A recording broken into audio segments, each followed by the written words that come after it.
Welcome to the Lights, Camera, Rant podcast. Your source for the latest on movies, TV shows, and video games. Get ready for ranting, raving, and reviewing. Here is your host, Lee.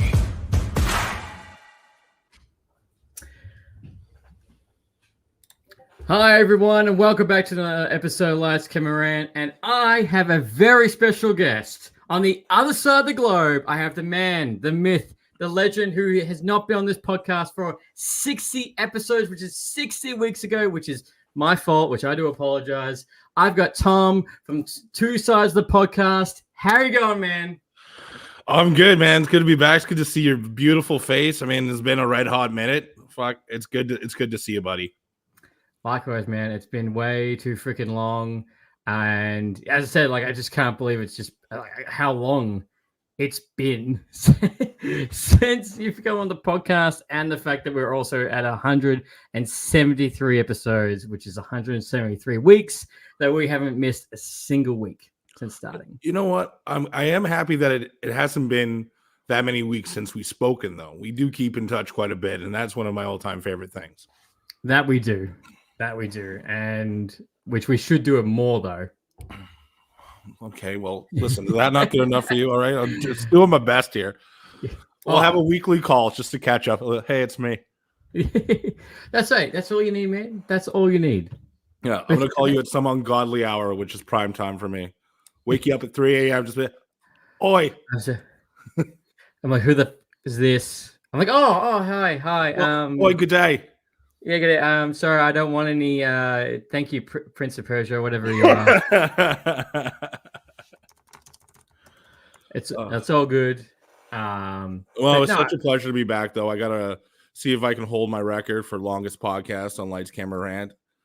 You do, which is 2 hours and 40 minutes, or 2 hours and 50 minutes. You gotta tell me when to shut up sometimes, pal.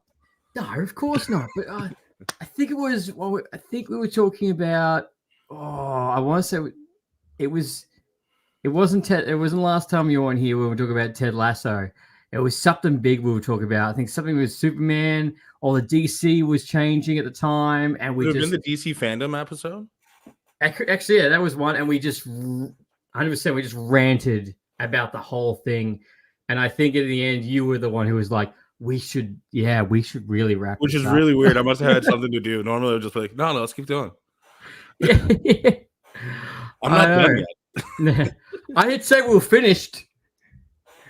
But no, and look, for everyone who's also a new listener to a watcher, whether you're on your podcast or on YouTube, this man has a podcast called Two Sides of the Story. It is a fantastic podcast, which is well overdue for its new episode. Yeah, we've taken a bit of a hiatus, mostly due to me being the worst. There's been a lot of traveling, a lot of working to pay for said traveling. There's just been a lot of stuff going on my end, to which Sean has been home, eagerly waiting by his laptop, going like, "Hey, can we please do this again?"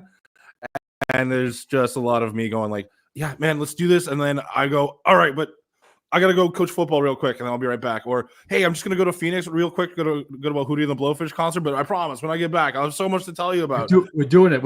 Yeah. Oh, we're gonna talk about the Oilers being in the playoffs. I can't fucking wait. And then we go one episode, and then they lose in the Stanley Cup Finals, and then we're both in sorrow loss. Yeah, that's too bad. That's too bad. We're gonna work on trying bringing it back one way or another, but I'm going to take the blame on this one. This is a big Tom Sides fuck up on my part. But Sean and I are good. We're still cousins. We love each other very much. But it's just life gets in the way. Normally life finds a way, but this time life got in the way. Instead the other way around, which I did actually see the other day. I think some interview with Scarlett Johansson. I'm pretty sure the interviewer stuffed up that line when they were talking about Jurassic World Rebirth, and the interviewer actually stuffed the line. It's like, life can do it sometimes, or something like that, and she completely stuffed up the line. I'm like, wow. To be fair, she wasn't in that movie, so it's not like... No, it wasn't Scarlett Johansson. It was the interviewer. Oh. then yeah, no, he should get his wrist slapped. Like that's how bad she was. I was like, oh. Okay. But no, like it's you guys, like I always love the concept of your podcast, and as I always say, sometimes I do wish I had a co-host for my podcast. Sometimes, but at the same time, like as you said, as life gets in the way, it can be a little bit difficult. But I'm glad we can make the time right now, even though you're on the other side of the globe, which we always make time for each I other. woke up at 5 a.m. for this. I got a mug full of coffee. I'm ready and roaring to go, buddy. Well, you got coffee, and I got Irish whiskey to keep me up. Same, right? Exactly right. It's still, I'm keeping the fact that, I'm never sober when I record. I feel like if I break that tradition, it would be horrible. That's why you're able to rant for so long. It's not like you talking, it's the whiskey at that point. And another thing about what DC's doing, I have thoughts. Yeah, exactly right. In a world of critics, just be a ranter. I remember when Marvel was just a comic. Now look at it. It's a whole universe. I'm not that old. What was it? The effect on the blood moon. Man, if Tom had shades, I would have called him Tom Shades. Say the word, I'll go get him. He will. Tommy Shades. That's my fucking porn name. Right there. It's my fucking porn name. If you have the need for some grotesquely overweight porn, I'm your fucking guy. Don't worry, mine's cinnamon. Cinnamon. Because you want to sprinkle me on things. I don't know. I just always stuck that. Yeah, cinnamon. I feel like it's such a masculine version. I love it. I actually know a girl named Cinnamon, like legally. Oh, and my really? favorite part about it is that it's not spelled like cinnamon.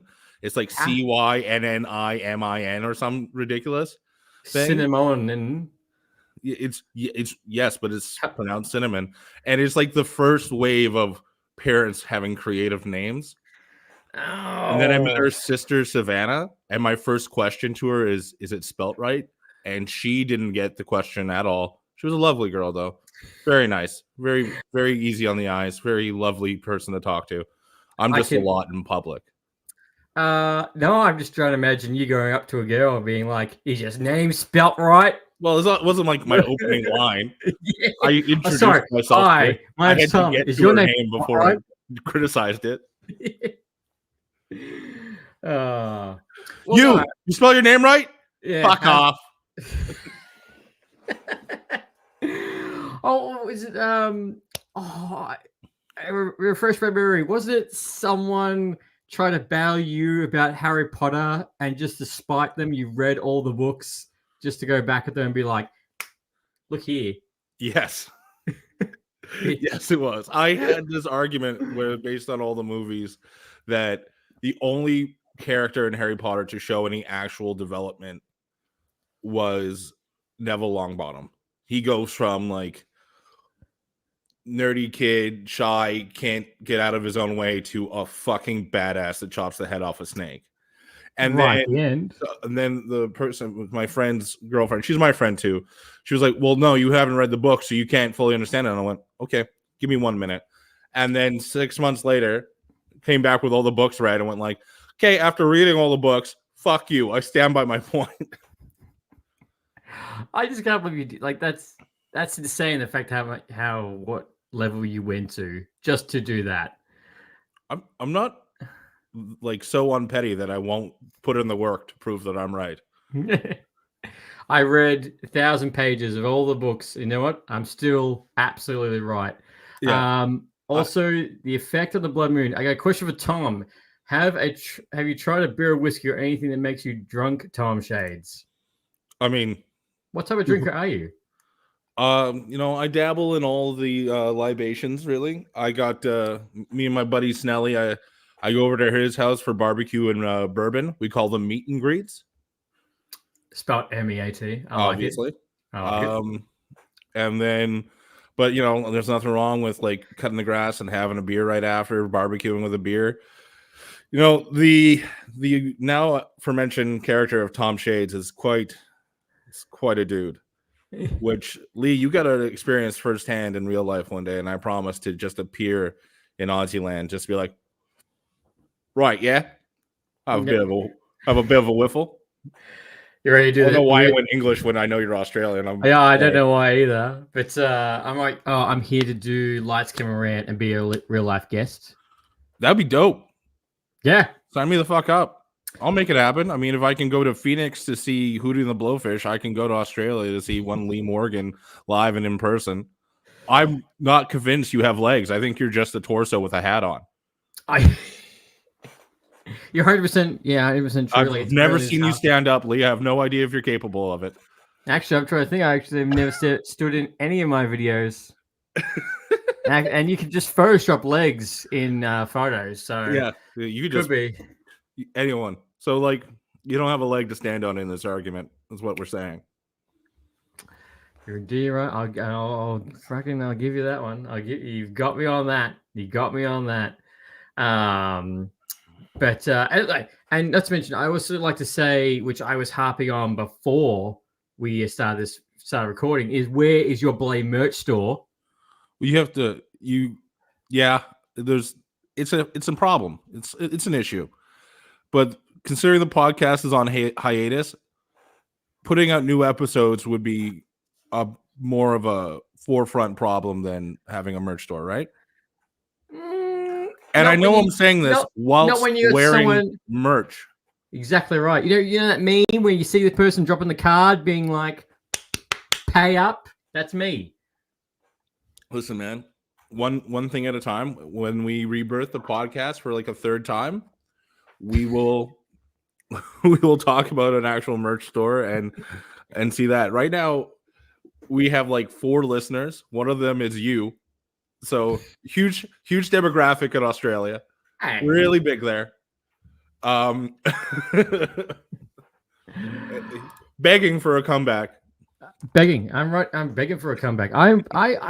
Everyone that we know that has taken a small hiatus, I've begged them to come back. Yeah. I mean, didn't Earth 894 take a bit of hiatus and then they came back? They did. Yeah. Then now they changed their name to Earth 894, the fandom podcast. That makes more sense because the amount of times I've been on that show and we've talked about other things that weren't Marvel, there's a good chance that I'm just the problem and I can't stay on topic. But even like 2 Girls, 1 Multiverse is gone. Yeah, I was sad about them. I haven't seen them in ages. I really like them. I thought they did a good show. They did. They had a really good show. And it's funny you say that because I was actually thinking about them the other day. I was a bit like, what are they doing? And then I checked their profile. I was like, oh. I was like, oh, okay. It's that thing though, like we said before, like life gets in the way. Like I was singing your praises like I do every time I'm on here. The fact that you can do this for about an hour and a half, just go talk about, okay, these are the things that happened in entertainment this week. I'm going to talk about them at length and then not stop or pause or stumble or take anything. a breath. Then have the willpower to then edit. Then have the willpower to then go, okay, I'm going to have this out on this day. Make sure it's there. Then do to 7 to 9 fucking Instagram posts. Also have the wherewithal to know I'm going to go live on Facebook, YouTube, and any other fucking platform. This is what teams of people do, and you do it all by yourself. I have never not been impressed by you. Dude, thank you, man. I need you to like say that so I can record it. And every time I feel like, oh, you this have is it. shitty. This is a live podcast. You literally have it. Yeah, that's true. Actually, yeah, I'll just go cut that out and listen to it. Like that's gonna be my ring. That's gonna be my alarm tone. Yeah, when I wake up in the morning. The new Shia LaBeouf of just do it. Do it. God, believe in your dreams. That's a gem. That's something to take out. We'll go. Dr. Waffers, tell Tom go Ravens. Wow, just right off the bat, eh? Yeah. Go Bears. Well, they have week 1. Like this is a football reference, right? American football. I assume so. I'm not very good with American teams. Is it Dolphins? Is Dolphins a thing? In Miami, yep. But you probably don't know that from Ace Ventura, right? Yeah, you're fucking right. I know my references. Yeah. Yeah, go Ravens. All right, we'll see when we face off. Bears are a new team this year. Caleb Williams, I'm expecting big things out of him between him painting his fucking nails in weird colors. New quarterback for the Bears. He was very eccentric. That's good. Andy Lee's a machine. All opposed to spite of him. Oh, See, I'm not the only one, pal. No, it's because I don't sleep. Yeah. This is my life. Yeah, I chose to get like 8 hours, and here you are still like, I did like 4 or 5 podcasts before. Sorry, why? Didgeridoo. That's exactly how I sound. That is 100%. You know, like my mic is makeshift from a didgeridoo. So sorry. I feel like that's a good impression of like an Australian. And I feel like that comment's gonna haunt me in 20 years. Mm-hmm. It's blow into my didgeridoo. Yeah, that's gonna come and bite me one day. But anyway, like here we are. But no, you know, I always like to look back on the fact that, you know, it's all just about fun. I get to, you know, meet people. Like I got to meet you because of this, all the other boys. That is the best thing about this podcast. The amount of amazing people. I'm not just this podcasting in general is what I'm trying to say. It's such a good community. Very good community. A bunch of people that just be like, I like these things. Do you like these things? Can we talk about these things that I like? And everyone's just like, oh, fuck yeah, I do like those things. Let's talk about the things that we mutually like. Yeah. Like just done. That's how friendships get started. Like, I like this thing. Fuck off. I like that thing. Yeah. Let's talk about it. That was horrible. All right, I'm going to tell you why it wasn't. Yeah, that'll be me. I'll give you my reasons on why I liked it. Yeah, exactly. And that's right. And it's funny. I was talking to a mate the other day, and he's a video game streamer, and he's saying the fact that, you know, he's like, I don't understand. He's like, you know, when I try and talk to other video game streamers, like sometimes they're nice, but they're, you know, sometimes I get a cold shoulder, they don't reply, or I get one-word answers. And I was saying to him, like, it's completely flipped being a podcast. I would say about 70% of the time, you get, you know, when you message someone, you want to be a guest. You know, you usually see a conversation with everyone where everyone's willing to help to a degree. But like anything, you do find some people that you like don't reply, and you're like, well, I'm gonna unfollow you. Yeah, that's kind of how it goes. I've always had this idea of a podcast to do with Zach. I like that comment. Yeah, I don't like opening my front door. Australia, the land where everything wants to kill you. That is completely correct. And I just saw a news report that apparently the biggest spiders in Australia, called funnel web spiders, apparently mating season is early. So lucky us. Perfect. I was gonna say, I always had this idea of a podcast to do with Zach. What was the name of his show? The Nerdos podcast. Yeah, Nerdos. So Zach, and I love him dearly, can be a bit of a cynic. Like, he's hard opinions. Yeah. And I always wanted to have a debate podcast called Why It's Good, and we'll take movies that are just like known to be fucking abysmal. We'll watch them, and it's a debate podcast where he'll just try and trans the movie, going like, this is bad, this is shit, what the fuck were they thinking? Did their cousin write it? Like, all this fucking bullshit. And then there'll be me on the other side going, here's why I liked it. Come on, okay. That's a great idea, and I would 100% join into that. I think there's a lot of people who would join into that debate. But like, have you ever seen The Room? Yeah, a bunch of times. Tell me something you find. Tell me one thing that you think that's good about that film. It's really funny. I don't think it's intentionally funny, but it is one of the funniest fucking movies to ever exist. All right, you got me there, but I mean, like, the quality of the film. They don't care about breaking and entering, because every time someone walks into a room, the front door's left wide open. That's right. They don't spend time giving you backstory on characters. People just show up, and you're like, all right, I don't know who this is, but you exist in this world now.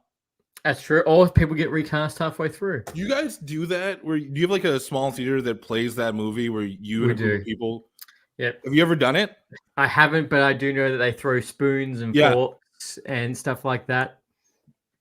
You need to experience this. I used to do it when I lived in Edmonton. There was a small theater near my apartment, and first Friday of every month, you would just sit and watch The Room for like $12 and $6 popcorn, and you can bring your own spoons.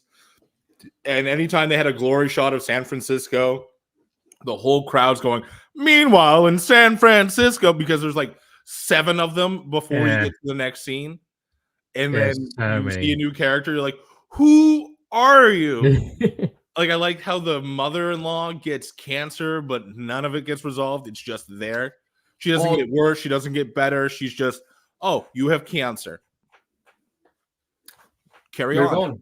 Move on. And for anyone who hasn't seen this film, the reason why they do throw spoons is because that in this film, basically all the photos are pictures of spoons and forks in nearly every scene. Like something that you would have just picked up from IKEA or Walmart. Yeah. It's a choice. Yes.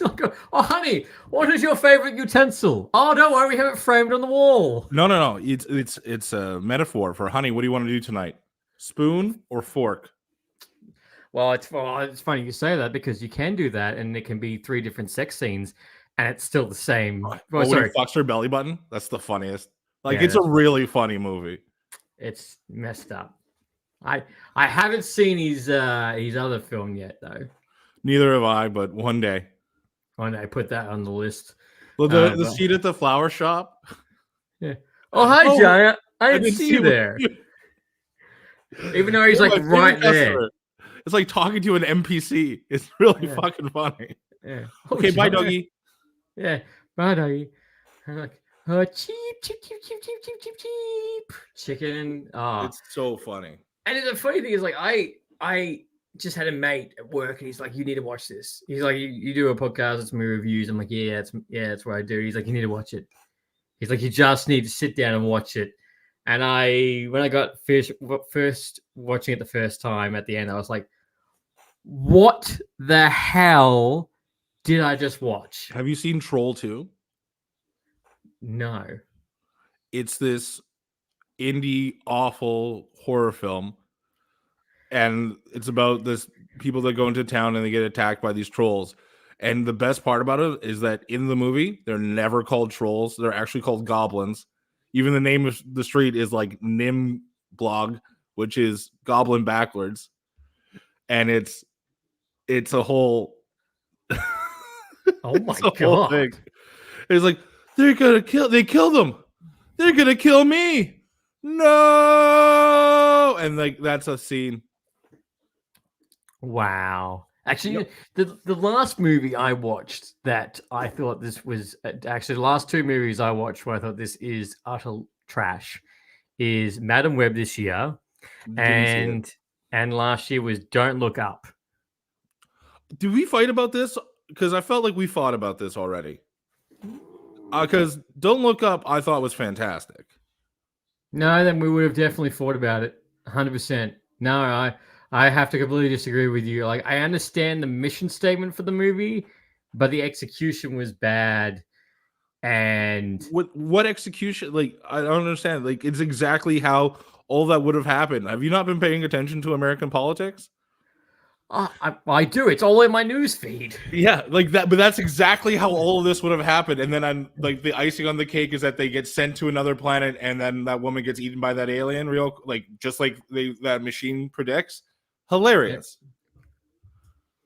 Yes. Okay. But you need to watch Madam Web. Now that's worse than Don't Look Up. Hell of a selling fucking point there, Lee. No, it is. No, I know. It's really bad. The villain in the movie is redubbed. Yeah. Now, not good either. Yeah. That's bad. When's Sony gonna get it? They're not. No, we have Venom 3 and we have Raven the Hunter. We have Craven the Hunter coming out. Oh my god. I would watch that movie so quickly. That's So Raven is the hunter. Doesn't look every time. Does the awkward smile every time she's about to kill somebody. Just That So Raven. No, but yes, yeah, that's next two films. That's under Sony's banner, and I don't know why. But like I don't understand who at Sony is going like, all right, well, we're fucking up with Spider-Man because Marvel's kind of got it, and we know this, but we have all the villains. So what do people want to see? Villains who don't fight Spider-Man. Yeah, Perfect. Sign us the fuck up. And we're gonna create a world that is going to be very fucking confusing. Like, how is this one character that was in the MCU universe back in the fucking same universe that Venom was in? What the hell is happening? Just I don't understand it, and like that. You don't understand it. They don't understand it. Just like give up.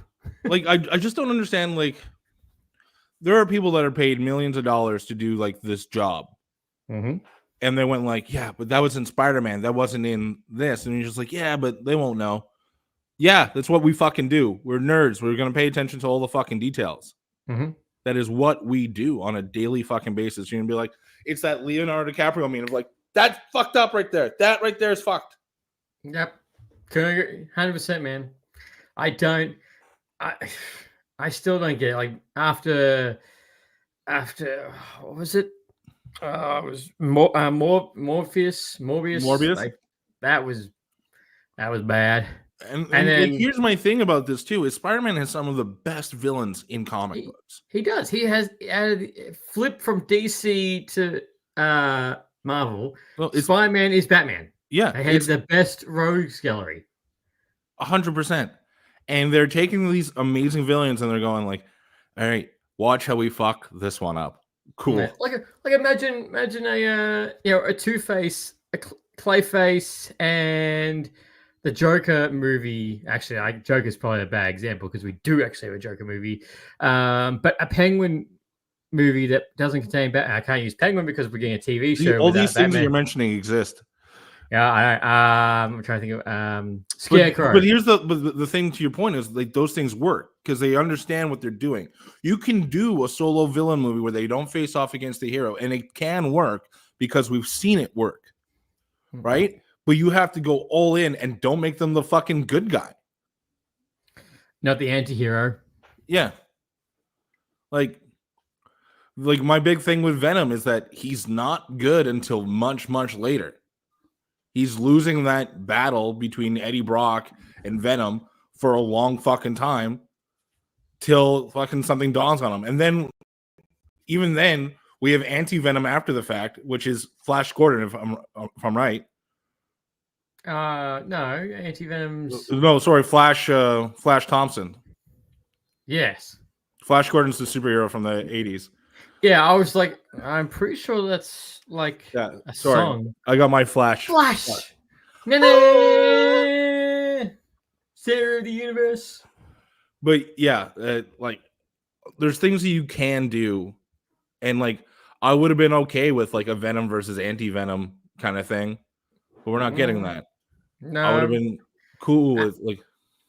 Nope. And this is the last Venom movie with Tom Hardy. So the only time we might see Tom Hardy again is in Secret Wars. Okay, I'm putting that really high odds on the sports bet because that's not happening. No, I don't think so. No, you have a higher likelihood of, let's say, Nicolas Cage, Ghost Rider. Yes, that is a higher fucking likelihood. You have a higher likelihood of Nicolas Cage Superman coming in that movie. That's true. Hey, we did get that. It just looked horrible. Yeah, but I was okay with it because I'm a gigantic Kevin Smith fan. And I know we're going to talk about Beetlejuice, the kind of whole point of today's episode. And there's like a little tie-in from that Superman movie to Beetlejuice I wanted to talk about a little bit. Well, we're going to definitely dive into that. But as always, we've got a couple of tidbits to talk about first before we get into that little nugget. Where are we?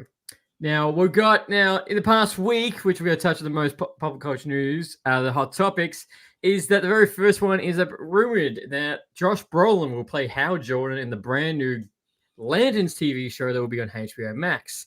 Now, the majority of the comments I've seen, and which I do agree with, is a big fat no. The reason why I see a big fat no is because I feel like after doing Deadpool, after doing Thanos, and after doing this is gonna Jonah test Hex. me, Jonah Hex, I feel like that's enough. Listen, this guy is the world heavyweight champion of playing comic book characters. So I think he's just collecting comic book Infinity Stones at this point. But at this point, here's my thing. Why is they going so old for Hal Jordan? Like, what does he get the fucking Green Lantern ring in an old folks' home and like, okay, after my diaper change, I'm gonna go to space. What the fuck is going on here? Like, I get that Josh Brolin and technically isn't that old, but like Hal Jordan is like, there's not like a mid 30s guy that could be doing this, like, you know, in the prime of being a pilot. Glenn Powell. Like, you know who I think would be really good at Green Lantern, at least Hal Jordan, would be the guy that played Elvis. What's his name? Something Butler? Oh, Austin Butler. Yeah, great. Do you really want a Hal Jordan that sounds like Elvis? He doesn't actually sound like Elvis. He just did really good acting, sir. And but he still has the accent. Great Canadian. Is he Canadian? I don't. I might be making that up. And I think like he just played Canadian in Yoga Hosers. I think that's what that is. But anyway, you might be. He might not actually be Canadian, and I'm just roping him in. Anyway, my point is, I think that he has that Hal Jordan look that he could pull it off. He could. Yeah, 100%. What did you think he was? I thought he was Canadian. He's American, good sir. Yeah, so it's just because he did that Kevin Smith movie about Canadians. And his next two movies is Eddington and Caught Stealing. Wow, his filmography is really small. Yeah, but he's on the fucking rise. He's gonna be like, he's like Jude Law in 2002, just in fucking everything. It's gonna happen. It happened to Tom Holland just after Spider-Man, and it's gonna happen to this guy any fucking moment. Oh, well, that's true. Look at pretty much the entire cast of Dune Part 2. Yeah. Which also Josh Brolin is in. Yes, he's also in that. No, I just feel like they could go with somebody different. Like, as you said, somebody younger, an Austin Butler, Glenn Powell.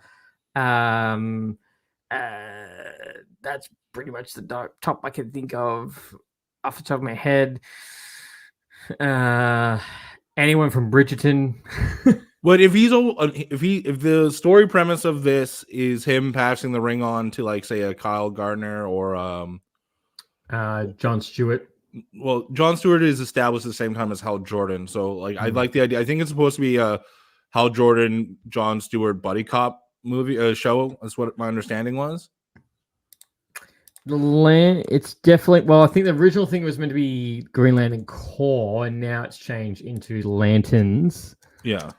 How are we going to do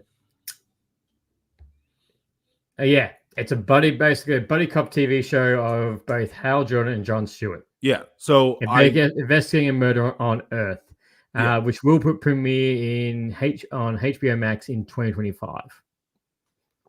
Jeez, maybe I'll start filming this shit soon. So my theory on this is that if he's probably, it's going to be like Men in Black, where he's Tommy Lee Jones, and then you got the young Jon Stewart. Yep. And he's on his way out, which is hilarious because Josh Brolin also played young Tommy Lee Jones in Men in Black 3. In Men in Black, yep. Josh Brolin is a fucking everything, eh? He's touched upon a lot of franchises. He just has to do like Jurassic Park, and he's got all the franchises. Pretty much. That and Star Wars. He's just missing that. Yeah, actually, no, it has been Star Wars. Not a small thing, but you're right. Well, actually, I don't know if you heard that last week in last week's episode. Someone who's becoming a franchise player is Sigourney Weaver is joining Star Wars. Good, I like Sigourney Weaver. Yeah, she's going to be in the upcoming Mando movie. Good. I hope it's awesome. I hope she kills it. I like her. I've never not liked her. I liked her in Ghostbusters. I like her in Alien. I liked her in that one movie with the blue people. Avatar. Yeah. I already had me thinking there. I'm like, Like, Yep. so like I don't know, man. Sigourney Weaver can bring it. Like whether she's playing the damsel in distress or the fucking badass hero she is in Ripley, she's Oh, awesome. Badass and Paul. Yeah, she's great in fucking. Paul is an underrated movie. I fucking love Yes. Paul. I actually rewatched it the other week, and I was like, "This is actually so freaking funny." It's so good. I know. Evolution, baby. You ever see Evolution? Speaking of like weird alien movies, Yeah, I have. That's a weird film. That's early 2000s right there. what do they Uh, beat the aliens with? Head and Shoulders or Pert Plus with some kind of shampoo? yeah, that's like 2000s film. All over it. All over it is 2000s film. Oh yeah. Now this little one, this was very surprising. So for gamers who bought Concord, now this was a game very similar to Overwatch. This only released in August 23rd, and now will be the servers will be shut down September the 6th, and full refunds for everyone who's bought the game, which I just saw recently that someone had put a physical copy up on eBay for $350. Okay. This fucking sucks for that company. Well, the developers did put a statement out saying the fact that the reason why is that aspects of the game were received very well, but there was a lot of aspects of the game that weren't received very well, so it's being shut down and turned into something else. I think the most surprising thing, which I think got a lot of people, especially myself, is that this game got a physical release. You know, it got all the promotion for it, and within what's the date today? You know, well, actually, in 2 days it's gone, or already gone. So run it down for me. I'm not the biggest gamer guy. Explain what is this? So it's like a team versus team first person shooter, something like Overwatch, Fortnite, that kind of style. Okay. It's just more the fact that this game is just like it wasn't trash, like it wasn't terribly panned, but it's just surprising the fact that it's just like, here it is and it's gone now. Like just like that. Like they've issued a statement, and the statement's very straightforward about, we're just gonna, we've done our bit, but it's not where it wanted to be. And there's no things we need to fix, but now it's gonna go. And now Concord physical games about to, well, give it some time, about to go up in price. It's gonna be a collector's item. Well, yeah, it's like one of those things that if you got it and now it's gone kind of thing, I guess. Yeah. Well, I'm not I'm not the biggest gamer. Like I'm still slowly but surely playing Hogwarts Legacy. Ooh. All right, see you, Andy. Thanks for coming past. Go enjoy Revenge of the Sith at cinema. That must be. I haven't seen Revenge of the Sith in ages in the cinema. I need to watch that. But happy ranting. That's in my top 4 for Star Wars. You haven't seen it? Like you didn't see it when it came out back in 2003? No, I did. What I'm saying, it's in my top 4, like as of favorite movies. Yeah. Oh, okay. Yeah. I would love to go back and watch that at the theater after having a new appreciation for it after all this time, especially, everything we've got in between Ahsoka and Clone Wars, Obi-Wan, everything else. and all that. Obi-Wan, it'd just be great to go back and watch that. But yeah, Concord, unfortunately, guys, everyone who was enjoying that is completely gone. R.I.P. R.I.P. Now, this was really cool and has my curiosity. Alien TV show that will be appearing on Hulu next year called Alien Earth, where this will be the 3rd time that aliens will be coming to Earth. Saying that, the 2 first times I'm talking about is Alien versus Predator, but this is just entirely just Alien. I'm fucking down with this. Are you ready for an Alien TV show? I'm super down. Because, like, the story with the history of, like, all they've been doing with the Alien movies is just making the lore more and more awesome. Like, this will be a great show. And I think FX does a great job of giving you great fucking quality stuff. Oh, yeah. But this isn't the Alien show I really want. What I want instead, here's my elevator pitch for you. Instead of Alien Earth, I want Predator Earth. Or just like a day in the life of Predators of who's getting sent to what planet to fight off, and every week it's just how that particular predator does on that planet. So it's just first episode is Earth and you get fucked up by Arnold Schwarzenegger. Second episode is you're going to fucking Nablon 7 and you're taking on the local fucking guy there. Like, it's like, I think that'd be a dope ass show, because that's what Predator is. They don't come to Earth. One of them comes to Earth and then they try to survive. That's what it is. It's like a trial. Predator 2. No, Predator 2, he's in New York, isn't he? Is it New York or Chicago? Yeah, I'm just saying, like, different planets would be dope. Like, like that I think would be dope. Like, you just, like, I'm not saying, like, this is what I would do episodic. You would just send it a predator, like, you have a group of predators, like, congratulations, you're now of age. Now it's time for you to go to these planets and fuck some shit up, or you do not return. Well, that's essentially their mission statement. Yeah. With them. But I would love to see that too, especially after Prey. I think it's Badlands. The next Predator movie is called Predator Badlands or something like that. But I would love to see a Predator, ancient Japan, samurais. I was just about to say Predator, medieval times. Like a fucking knight going after a predator. What the fuck? And then like a dragon swoops in. Dope as shit. Yeah, dragon. Predator, Viking. Yeah, there's so much you could do with it. Mm-hmm. Going back to this, the premise for Alien Earth is when a mysterious spaceship crashes on Earth. Wow. A young woman by Sidney Chandler and a ragtag group of tactical soldiers make a fateful discovery that puts them face to face with the planet's greatest threat. Now, it's interesting about this premise because I was a guest. I had Film versus Film podcast when we talked about Alien Romulus, and I was actually saying is that I loved Alien Romulus, but there's a part of me that wants like Alien 2. Like, I want to see a tag team of military people going up against the alien again. I feel like we've just got that story of either scientists or that lone wolf story a couple of times now. And now Alien Romulus is literally kids in space with aliens. I want to see a ragtag team again. And it looks like we'll be getting this. It doesn't say the series will serve as a prequel and will be set 3 decades before the events of the original Alien film. That's gonna be sick. Sign me the fuck up.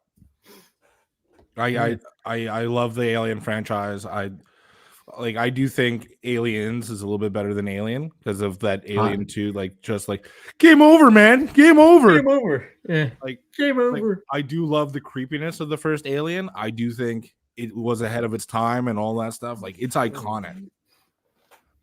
But like, just give me more, keep it dark, keep it scary, keep me on the edge of my fucking seat. Like, those movies are fantastic. Alien 1, Alien 2, Alien 3 is bad. Alien 4 is weird. And the first Alien versus Predator is good. The second one, you can't see shit. Yeah. Joss Whedon did 4, eh? Or wrote 4. Oh, 4 was just weird. It wasn't scary. It was just weird. Actually, you are indeed correct. Yeah. It was written by Joss Whedon. No wonder it was weird. Yeah, there's a reference to it in Angel. I'm a big Buffy and Angel guy, as I've mentioned many times whenever I guest here. I know you are. Actually, didn't I see that they were Buffy? They were looking to do a sequel TV show, but like animated, or they did a audiobook thing. Audiobook, yeah. Yeah, it's so like it continues the story of Buffy without Buffy.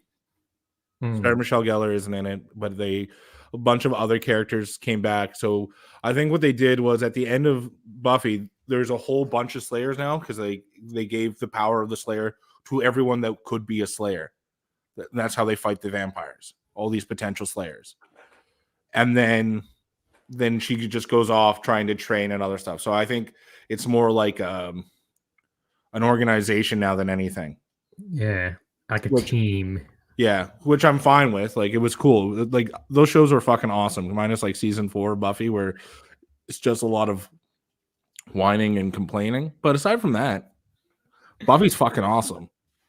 It is. My niece has actually started watching that for the very first time now, Which is a and great taste. and when she was watching it the other day, and when she stayed over, and I was watching it, going, "Wow, I don't remember Buffy being this bad. Not bad as in like quality of the show. I mean, just the effects." They were practical effects. It was a show in the 90s, man. I know, that's what I mean. I was like, it's your perception of like how things were like, wow, that was fantastic. But when you look back on it, you're like, oh, actually, now looking back on it, not saying it's still good, it still holds up and everything. Mm-hmm. But it was just that perception of you going, if you go to Angel, there's a great episode that has Jeremy Renner in it. Really? Yeah. And right now the actor's not on the top of my head, but the guy from Last of Us, Game of Thrones. Yeah, I saw. Yep, I've seen that as well. He's in a good episode of Buffy. Like, there's Pedro Pascal. Yeah, that's it. Yeah. Like, what's great about going back to that show is that you go back and be like, oh my god, that guy? Okay, Yeah. awesome. Sign me up. That's great. Yeah. Like, I just watched Donnie Darko for the first time ever in my life. How weird is that film? What fucked me up is that Seth Rogen is in it. That's Reese too. Yeah, he plays one of the bullies, and you're just like, what the fuck? Seth Rogen is in this shit? I know. I was watching. I watched it ages ago because it was up on. I think it was. I was on the holidays. I was like, oh, well, watch this because everyone says how good this film is. Everyone says, this is something you should watch. I remember getting to the end of it, going, huh? What? Where? What just happened? Yeah. He still died? It was a dream? No, it wasn't like a dream. Like, they explain like the whole how you can time travel in that. So he just time travels, goes back to that time where he doesn't sleepwalk, and he gets taken out by that fucking jet engine. Yeah. Awesome. And if you're gonna fucking kill yourself, go with a fucking bang. With a jet engine. Yeah, like that guy, like I was like the whole movie I'm going, what the fuck is this? To the point I'm going, whoa, what the fuck is that? Like, it was just like, I get the high praise for this fucking movie. And I and the who's who of people that are in it, Patrick Swayze, fucking what's her name? Oh my god. Jake Gyllenhaal and Jake Gyllenhaal, Maggie Gyllenhaal, but Drew Barrymore. Yep. The guy from fucking ER is in it. It's a who's who of like awesome fucking actors. And then you see Seth Rogen just in the background going like, my god, this must be like right during when he was doing what was that night? My memory fucking sucks this morning. But it's that show about the 90s he did with James Franco and Linda Cardellini. I can see the poster. Yeah. Oh, that's gonna annoy me. It's funny actually. Look at it now. Wow, it budget of 4.5 million and only made 7.5 million at the box office. Well, this is a cult classic, right? It's one of those things that people only saw and got awesome later. Like, I think there's so many movies that are like that were just ahead of its fucking time, and it wasn't a movie that you saw in theaters. It was a movie that you're just like, okay, I'll guess I'll go to Blockbuster and rent it. That's how old I am. Yeah, scary thing is anyone who's a fresh listener won't know what a Blockbuster is. No, well, they call it like a big hit movie of the summer. Yeah. Oh, yeah, true. For anyone who's listening, Blockbuster was basically what Netflix is now, except you actually had to go there to a physical place and rent it. There was nothing better, though. There was nothing better than going there on a Friday night, you with your family, and then everyone picked a movie, or you picked 2 to 3 movies as a family and be like, we're watching this shit. Like, this is like, I remember like going when like that's how I got my love for like a bunch of fucking movies. Like, my dad going, no, we're watching this tonight, because he had already seen a bunch of stuff and it was all new to me, right? And so like that's how I saw Back to the Future. I remember being a kid, the first Star Wars I ever saw was Return of the Jedi, because I liked the cover more than the other ones. And I being a 7-year-old, arguing with my father, being so difficult, going, I want this one. Not because he was trying to explain, like a nice father going, yeah, but this is the last one. What you want to do is you want to see this one. I said, I want this one because of the green guy. Because the other was on the cover. God, I could just imagine that, like, your kid saying, I want to watch Endgame. Like, no, it doesn't make any sense. Movies before this. Yes. Yeah, that's true. And like, when you saw, was it like $20 for 3 movies, like the double package bin of like you could pick 2 and go for it. All the fact that like when there was a new movie out and you're like, oh, I'm gonna go pick that up, and you see that like all the 4 or 5 seen there are all gone. You're like, oh yeah. But like I got Clerks from rental. I got like all these movies I fucking live by the sword for. It was all renting at Blockbuster back in the day. I've seen Clerks 1. I've seen Clerks 2. I still haven't watched Clerks 3. Well, get ready to fucking cry when you do. Yeah, I heard about that. Apparently, I heard that. I've only seen it once because I haven't been emotionally ready to watch it again. Yeah, I'm exactly like that with Guardians of the Galaxy 3 at the moment. I've seen that a few times because of that one scene that makes me laugh every single time. Push the button. Now what? Open the fucking door. I know.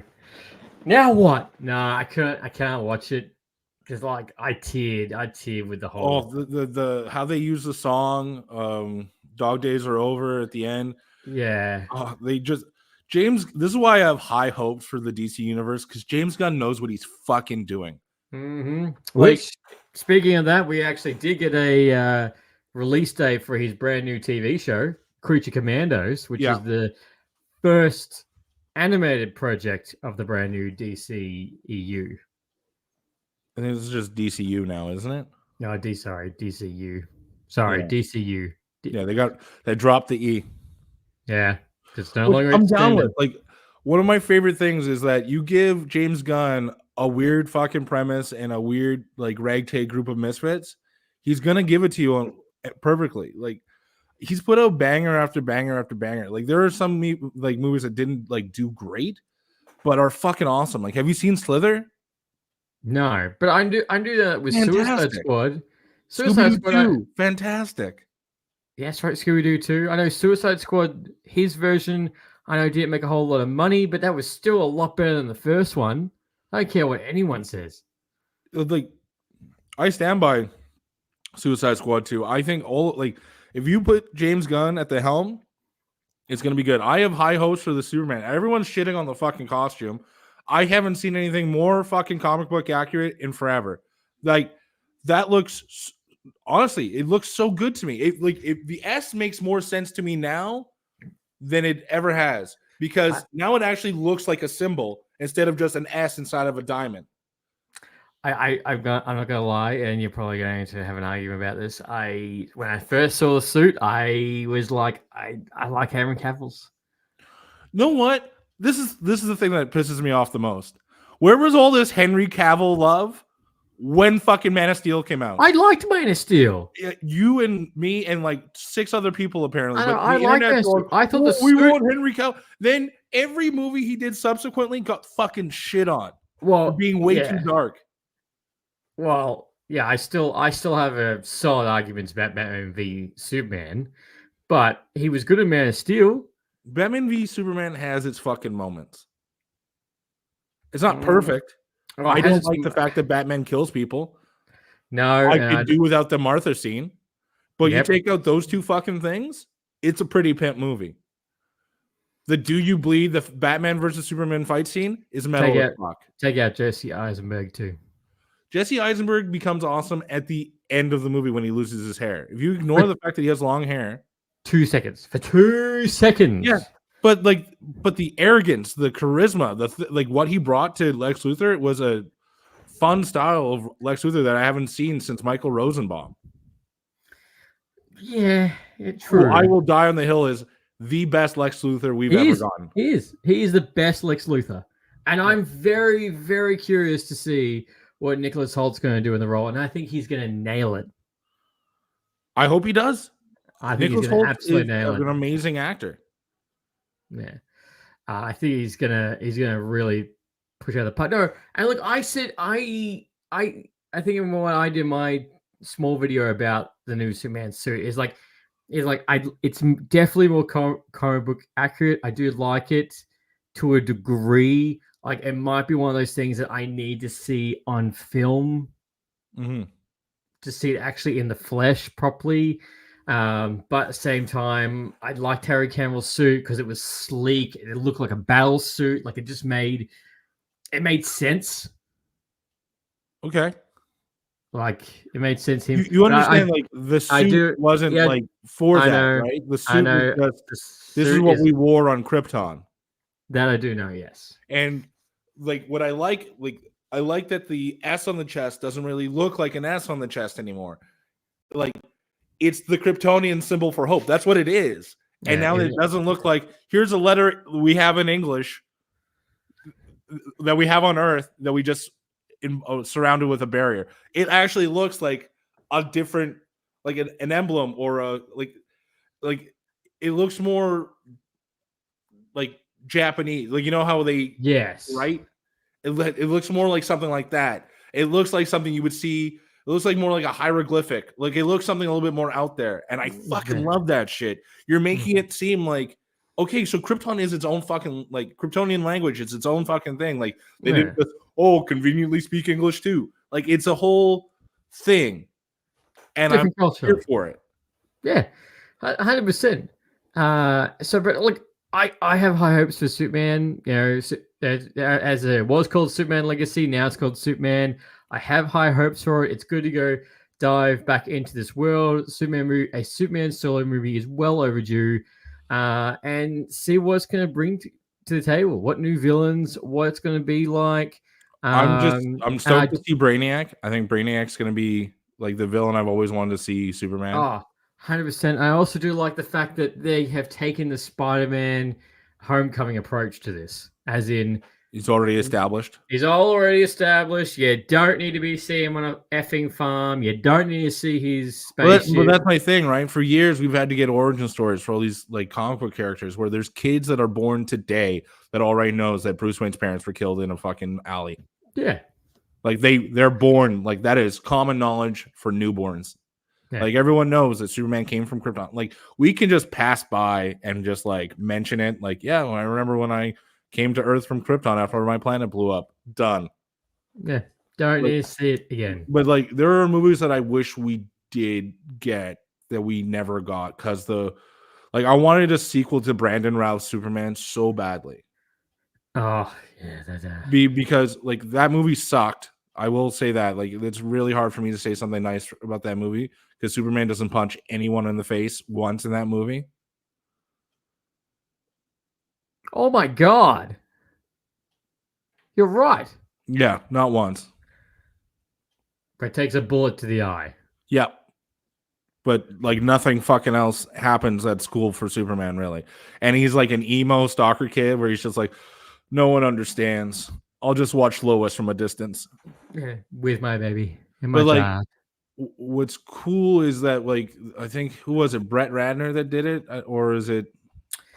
Brett Ratner, Brett Ratner did X-Men 3 because Bryan Singer did it. Bryan Singer, that's what it was. Bryan Singer left X-Men 2, then did Superman Returns. But he said it in an interview that if we get the sequel, it's going to be total Wrath of Khan. Now, you know me, I'm a big fucking Trekkie head. And if you know anything about the original movies, Star Trek the Motion Picture fucking sucks. It's the worst thing to happen to Star Trek ever. And it's like it's like 2 hours of just glory shots of the Enterprise and nothing fucking happening. Whereas Wrath of Khan is the coolest fucking Star Trek movie to the point where I could probably go, Lee, watch Wrath of Khan. You know nothing about Star Trek, and you'd be like, yo, that was pretty fucking badass. Well, you did that. You did with me with Star Trek First Contact. And that was really good. It was really good, wasn't it? It was. And what was the description that you gave me? It's a time-traveling zombie movie. That's exactly right. For everyone who's listening and watching, that's exactly how he described it. I didn't know anything about Star Trek, the movie, like none about the movies. I know about obviously about what the premise is, but he's like, watch First Contact. It is a zombie time traveling movie, and that's the best way I can describe it. Yep. It's a space time traveling movie with zombies. I think that's how I ran it down for you. And the zombies look really good. Mm-hmm. Especially if you watch the first introduction of the Borg in TNG, where it's just people in black latex with some like plastic tubing everywhere and in pale white face. Like everyone looks like Death from Bill and Ted, essentially. Oh god. Like it's crazy. And then you get like when Star Trek gets a budget, they go so fucking hard. Like if you go to the original series where you see Klingons for the first time, they're just guys and forgive me for this, but they're just guys in blackface with weird eyebrows. Like there's no ridges, there's no nothing. And then later on, they get the fucking ridges, and then they even do an episode in Deep Space Nine where they go back. So like I'm sure I've talked about this before, but Endgame was inspired a lot by one particular episode of Deep Space Nine. You mentioned that, yeah. So they go back to the Tribbles episode of the original series, where you see like Klingons without the ridges, and someone goes to Worf and like, "Hey, these Klingons don't have the foreheads. Why do you?" And then he just goes, "We Klingons don't like to talk about it," and they just move the fuck on. So something happened. They got rid of the ridges, or they had the ridges, and then a whole species gets evolved into this warrior fucking race with ridges, and it's awesome. That's why when you have a budget. The signature part at the end, that was taken from Star Trek as well, of Endgame. So you know the credits when the actors sign their name on the screen? I have seen a comparison of that too. Yeah. Yeah, I have seen that. Speaking of seeing on the screen, what did you think of the brand new Minecraft trailer for next year starring Jack Black and Jason Momoa? I'm going to start off with going, I've never played Minecraft. I don't know anything about what Minecraft is supposed to be. I know that there's square people doing square things and you build shit. Is that correct? Basically, like Lego. That being said, when they announced the Lego movie, I went, what's this fucking movie going to be about? And then I saw the movie. I went, holy fuck, this is amazing. I'll give you that. Yes. So, I had the same reaction. I am going to go with, I'm going to go in with not high hopes, but I'm going to give it the benefit of the doubt. You give me Jason Momoa and Jack Black, I'm going to guarantee you a good time. Now, that being said, it seems weird that everything else is square base and all that stuff. And these guys are normal looking. But again, I also said the same thing about Jumanji, the Jumanji reboot. But then again, Jack Black steals the fucking show. So he does. If I know anything, is that you never undermine Jack Black. And the only reason why Borderlands suck is because Jack Black was doing a voice and not actually in the movie. So I'm just going to put that out there. Okay, all right. I think there was more to why Borderlands bombed terribly. There's a lot of reasons, but I'm just going to go ahead and say it's the lack of Jack Black. Yeah, well, yeah, I think there's a lot more, but I understand.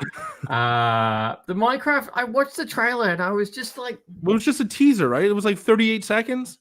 Yeah. You can't really judge it because you have to wait for the full trailer before you do anything. But I just like this. Okay, this looks. To any woman, you need more than 38 seconds to experience something good. Wow. I know. How long was the first Endgame trailer? Not long. But I think it was over a minute. And a minute can be a long time. I tell people all the time. Yeah, you're not calculating in dog years.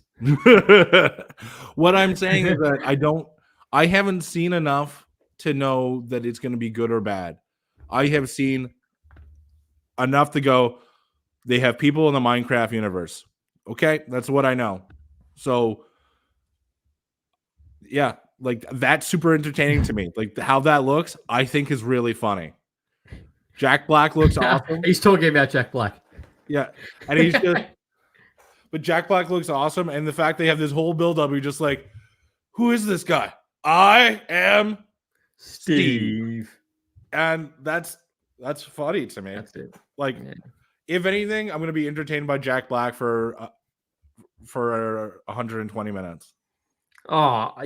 Depending on how much he's in it, like you're right. If you got Jason Momoa, you got Jack Black, surely you got a semi-guarantee right there. That's what I'm saying. But this trailer did nothing for me, and I'm with you on the sense I have to wait until I get the second trailer. And that's what it is. Oh, sorry, full trailer. But this did you was just play Minecraft? Like, do you know what it's all about? Semi. I haven't played it. I know like semi what it's about. I can't remember what the significance of Steve is. I know someone in the comments will probably be like, wow, you should really research your topics before you talk about it, but we're talking about the movie anyway. But yeah, it looks. Yeah, I'm trying. Like, I also say this: Borderlands aside, like the last couple video game movies to movies that we've gotten have been pretty good. Like, I think the Sonic franchise is fantastic. 100%. Super Mario Brothers, I was super entertained by. Like, perfect. Fallout, Gran Turismo, The Last of Us. Yeah, banger after banger after banger. So, but again, you and I both know that sometimes it doesn't work. Borderlands, I didn't see it, but from what I saw, nobody fucking did, and the ones that did not like it. Like, it went straight to video on demand or something, like right away. It was like that video gaming we were just talking about, Concord. Pretty much. It's box office is bad. It's just all around. I do think that we need to lower our expectations with box office because I do think less and less people are going to the movies. Now that's an interesting topic because I have seen pandemic really hurt it. It did. It did 100%. Well, look, we're in saying that both Oppenheimer and Barbie, they completely smashed that out altogether. And like this year, Dune, Deadpool, have done really well. But that's another thing is that the argument is people are only seeing franchise movies that they trust. No one's going out on a limb to go see new movies. Yeah. And I also find that the time that movies are in theaters are less and less. Like, I had every intention to see Trap in the theater. It's gone now. It's out of theaters. Yeah. And I was like, this is like the most excited for an M. Night Shyamalan movie I've been since like Signs. Like, I love the premise of this guy. Like, they develop a whole Taylor Swift-esque concert to trap a psychopath. Like, I'm fucking down with this. But I just never got to see it. And like, I'm more inclined to see more movies in theaters because in Canada we have Tim Hortons. I'm sure you've heard the stereotype. Mm-hmm. So every April they do a contest called Roll Up the Rim to win. So the old premise is you roll up the rim of your coffee cup and you either won like a free coffee or they had various other prizes. Now it's all done on the app because, again, the pandemic ruins fucking everything. But yes. So I won free movies from Cineplex for a year. I can see a movie every day for a year if I had the time. Oh my God, that's awesome, man. I would love that. Yeah. So when we get to talking about Beetlejuice, which I saw yesterday, saw it for free. Son of a bitch. Saw Deadpool for free. Son of a bitch. Like, there's more inclination for me to go see like whatever the fuck's out. I'm super down to do that. It requires time and like all that stuff. But again, if the girlfriend is at work and I have the day to myself, fuck it, I'm going to the movies. Like, that's my thought process. Why not? You got ability. Why not? Well, look, let's with that, let's go and move on to the actual hot topic of this particular episode, Beetlejuice, which is a sequel to the 1988 film with a budget of $100 million. It's currently tracking at $41 million at the box office. It's out this week. It's only been out for 72 hours. So $41 million is a good takeaway. And this film has been spoken about. It's been in development hell, if you want to, ever since the original, which I was looking at today, and there were plans for like Beetlejuice goes to Hawaii. I was about to Beetlejuice talk about that. That was the one I was about to talk about. Ah. Because when Kevin Smith, I'll get to it right away, is when Kevin Smith was talking about the time he was punching up a script for Superman Rebirth, which was the one that was supposed to be with Nick Cage. One of the 3 scripts that he had the option of punching up was Beetlejuice goes to Hawaii, and his remarks were, "Didn't we say all we need to say?" We said it 3 times already. Didn't we say all we need to say with the first Beetlejuice? Must we go tropical? Yeah. But I'm a big Beetlejuice guy. I grew up on like the Tim Burton films. Like I wasn't like a little goth kid, but I did love his dark cartoony premise. Like there was a Beetlejuice cartoon that I grew up watching. Do you ever see that? Like, yeah, I remember that. What I loved about Tim Burton movies is that the imagination of this one guy to create these fantastic characters like Beetlejuice, Edward Scissorhands, Jack Skellington, like these original ideas that you just don't get anymore. Like you honestly name a new iconic character that just exists on film. John Wick. Yeah, there you go. But John Wick, the premise of John Wick has been done a million times. You could argue that he's Neo again. You could argue. Stretching, but yeah, you could. Super good with guns, really good at fighting. Am I fucking... Yeah. You put a dog in the Matrix, you essentially just get that. Am I wrong? You just don't want to say I'm right. That's fine. I get it. Yes. No. What I'm saying is like these creepy fucking monster characters that aren't that scary, in like even the scariest shit that Beetlejuice does, you don't see. No, you don't. And it's fantastic. It's a nice universe. It makes me fall in love with Winona Ryder all over again. Yeah, it was good. It was good seeing them all back. And you know, you're 100% right. And diving back into a Tim Burton world is fantastic. It's weird. It's wonderful. You know, it's going to be twisted and insane. You know, all that sense. I didn't see what was his last major film. Dumbo. I didn't see Dumbo, but I did see the critics took a swing at that. Yeah, I didn't see it either. But you know I what? don't There are actually some movies know that he does anyone. that are weird and have a weird. Like, you ever see Big Fish? No, but I know that all the reviews for that are positive. Yeah, it's a beautiful movie, but I don't think it did well at the box office. I don't think there was that demand for it, but it was a beautiful movie with Ewan McGregor. Like, yeah, that's his name, Obi-Wan Kenobi. It's awesome. No, I haven't seen that one. But then again, you look how well Wednesday did. Yeah, but like Jenna Ortega's on the fucking rise. You put her in the Scream movies. You put her in. She'll be in Dune Part 3. I know she's not doing Part 3. No, none of them are coming back for Part 3, which is whatever.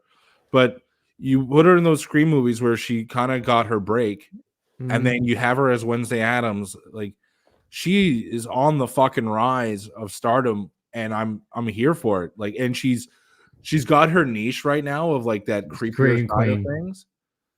But fuck, is she entertaining? Like, she's really good in this. What I really like is that they didn't make her clearly Winona Ryder's daughter. Like, you know what I mean? Like, she's the anti-goth kid. Like, she's like an upset young teen girl in this. And yeah, she's mad at her mother. So there's some of the tropes, but she's not the spooky goth girl that Winona Ryder's original Lydia Dietz was. No, they made her separate. And I was surprised that she, which I was pleasant she wasn't the main character. Lydia is still the main character in this film. Yeah, and they did a lot of things right here. Like, I like that she too can see ghosts, but she doesn't know that she's seeing them. So it makes it like that whole trope. Like, I don't want to spoil anything, but Oh no! Spoilers! yeah, Spoilers all around. We can dive full into that. like It's been 72 hours, man. it's 72 hours. I like it's very Doctor Doolittle too. I'm not sure if you've seen that where like the daughter starts to get the abilities of the father. Oh yes, yeah. Actually, yeah, it's true. Yeah, she does. So it's like the starting of her. Like, I guess I can do it too, kind of Yeah. thing. And the fact that like there's a good storyline there, and there's a little bit more to. There was a little bit more that I wanted told about the birth father. I actually liked how he was still in it. I like how he was still in it. It made sense. No, a lot of things he was still make in. sense, but there was one line that I got that I wanted a little bit more of. Is that she mentioned that her relationship with her husband was over before he died. Yeah, and it's not touched on again. It's not touched on it again. Like, even to the point when they have. So again, spoilers. Like, hit pause now.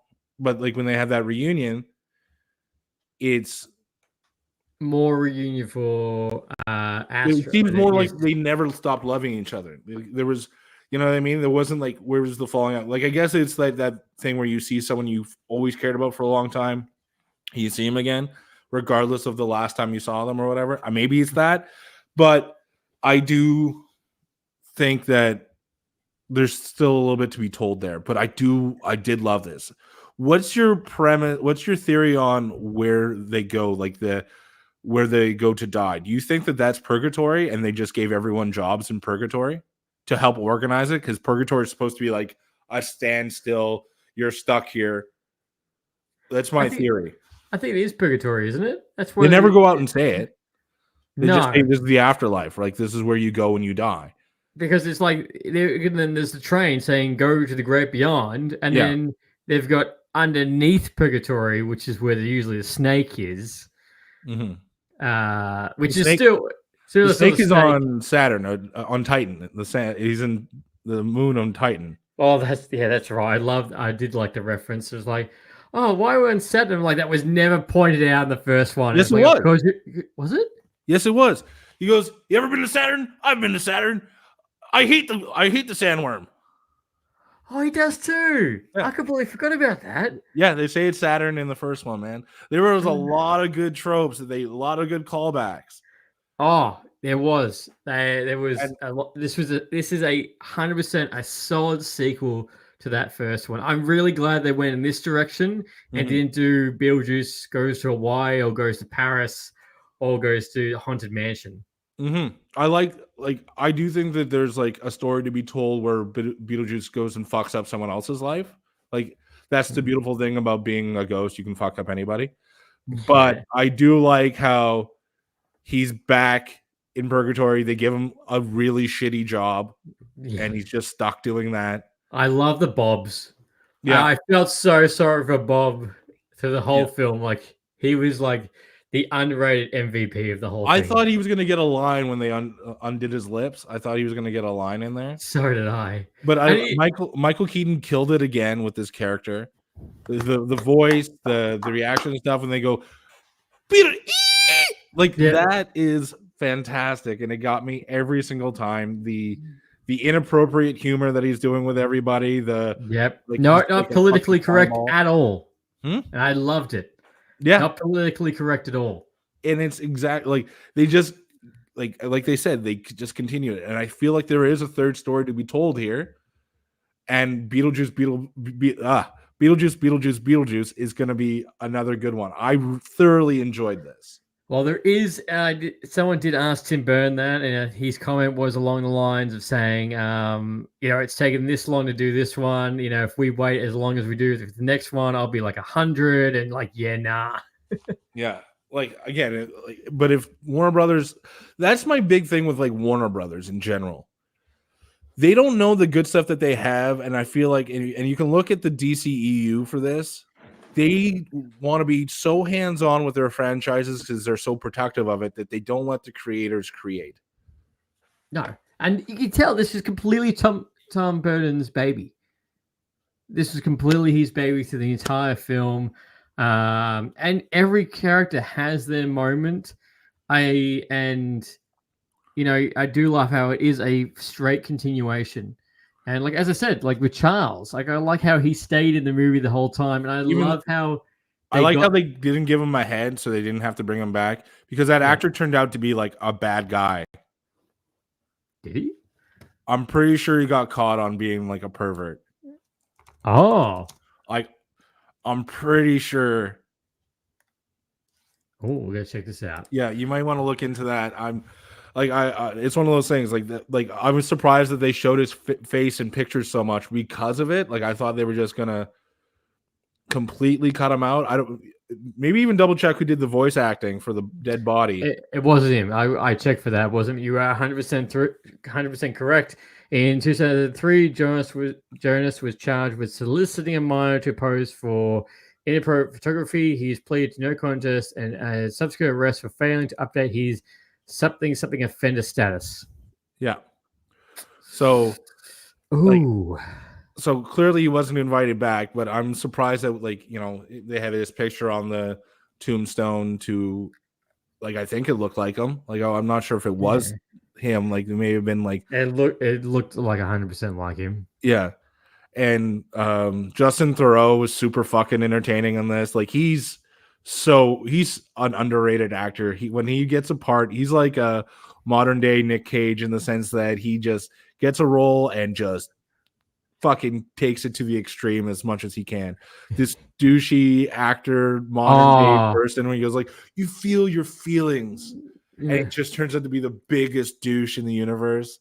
I know. Like, I wrote a poem for your grandfather. How'd it go? How'd it go? I didn't write it down. It touched on grief, obviously, and then it gets to acceptance. So it's like the 5 stages of grief. It's like it starts with depression, and it just works its way to acceptance. And you're just like, you're such an asshole. Oh, what was it? I was like, I know how I like recently lost my grandfather, and she's like, you lost him as a kid. Yeah, I'm like, as a child. So it's like I feel it as a child. And you're like, he's such an asshole. Douche. You can find out later on how much of a douche he really is. And Catherine O'Hara kills it in this movie again. Like, just I need to express myself. The so over the top, but I love that she's a success. You know who I wish was in it who didn't come back was Otto. The guy that teaches her how to be an artist, but he's just like that pompous, gay, just over the top character that's just like, no, trust me, I have eclectic taste. The stylist, the designer, like all these fucking things. And I can also summon the dead because I used to do this one job once, and it was just, it's so good. They got 90% of the cast back. Yeah, this whole film. Well, they brought back the important ones. I think the little gloss over the Maitlands, like you had to get rid of them in order to tell this story. Yeah, well, to tell the story, not to mention everything with Alec Baldwin right now. Yeah, he's never acting again. Probably, but I'm going to tell you right now, like the Maitlands weren't you don't need them to tell the Beetlejuice story. And I like that they just go, they found a loophole, they're gone. Perfect. Enough for me. Yeah, same. I was like, yep, don't need to. I'm just glad they touched on it. I'm glad they didn't gloss over it. I know they had to, but I'm glad that they touched on it at least. To me personally, that's probably one of the things I loved about this, which caught me completely off guard, was Astrid's boyfriend. Yeah. That completely got me, and it showed. And the funny thing is, if you watch this on the rewatch, it's clear as day because he's got that book. Yeah, but they said it so like confidently, right? So what made sense to me is that if the Maitlands are gone, they're not taking the handbook with them. So they probably emptied out some of the house, and so my original theory was that must have been the Maitlands book. Yeah, that because he says I picked it up from a flea market, a flea market or swap meet or something. Yeah, so he just and he's like you see his eclectic '90s taste and all of that stuff that you're like, all right, okay, I'm on board. Yeah, I get it. Yeah, and then it's enough of a misdirection to go, okay, I'm ignoring this. Like even like the scene with the fence, like tell your parents like my mom will pay for a new fence, like it's no problem. And he goes, they won't notice. Yeah, they It's won't because they notice. can't. Nah. And yeah, when you see his family in the house at the very start, no, there's nothing normal with that. Yeah, they just gloss over it. Like it's just so weird. Like the mom just constantly baking, the father going through depression, just watching TV, and you're like, all right, okay, I'm on board, but there's probably something more to this. And like it's not like the biggest twist I've ever seen in my life. You're just like, I should have caught it. Yeah. But, No, but at the same time, it's a bit like, oh, you got me on that one. and I like how they did it. Like I honestly, I really liked how they did it. There was enough of a misdirection where you're just like, I'm too busy having fun that Beetlejuice is back that you're just, it's there, and Yeah. I like that. And again, the Beetlejuice is only in it for almost the same amount of time as the first one. And I like that the real estate agent's daughter is also named Jane because that's what it was. It was Jane and her daughter Jane, and then she adopted a daughter and named her Jane too. Jane.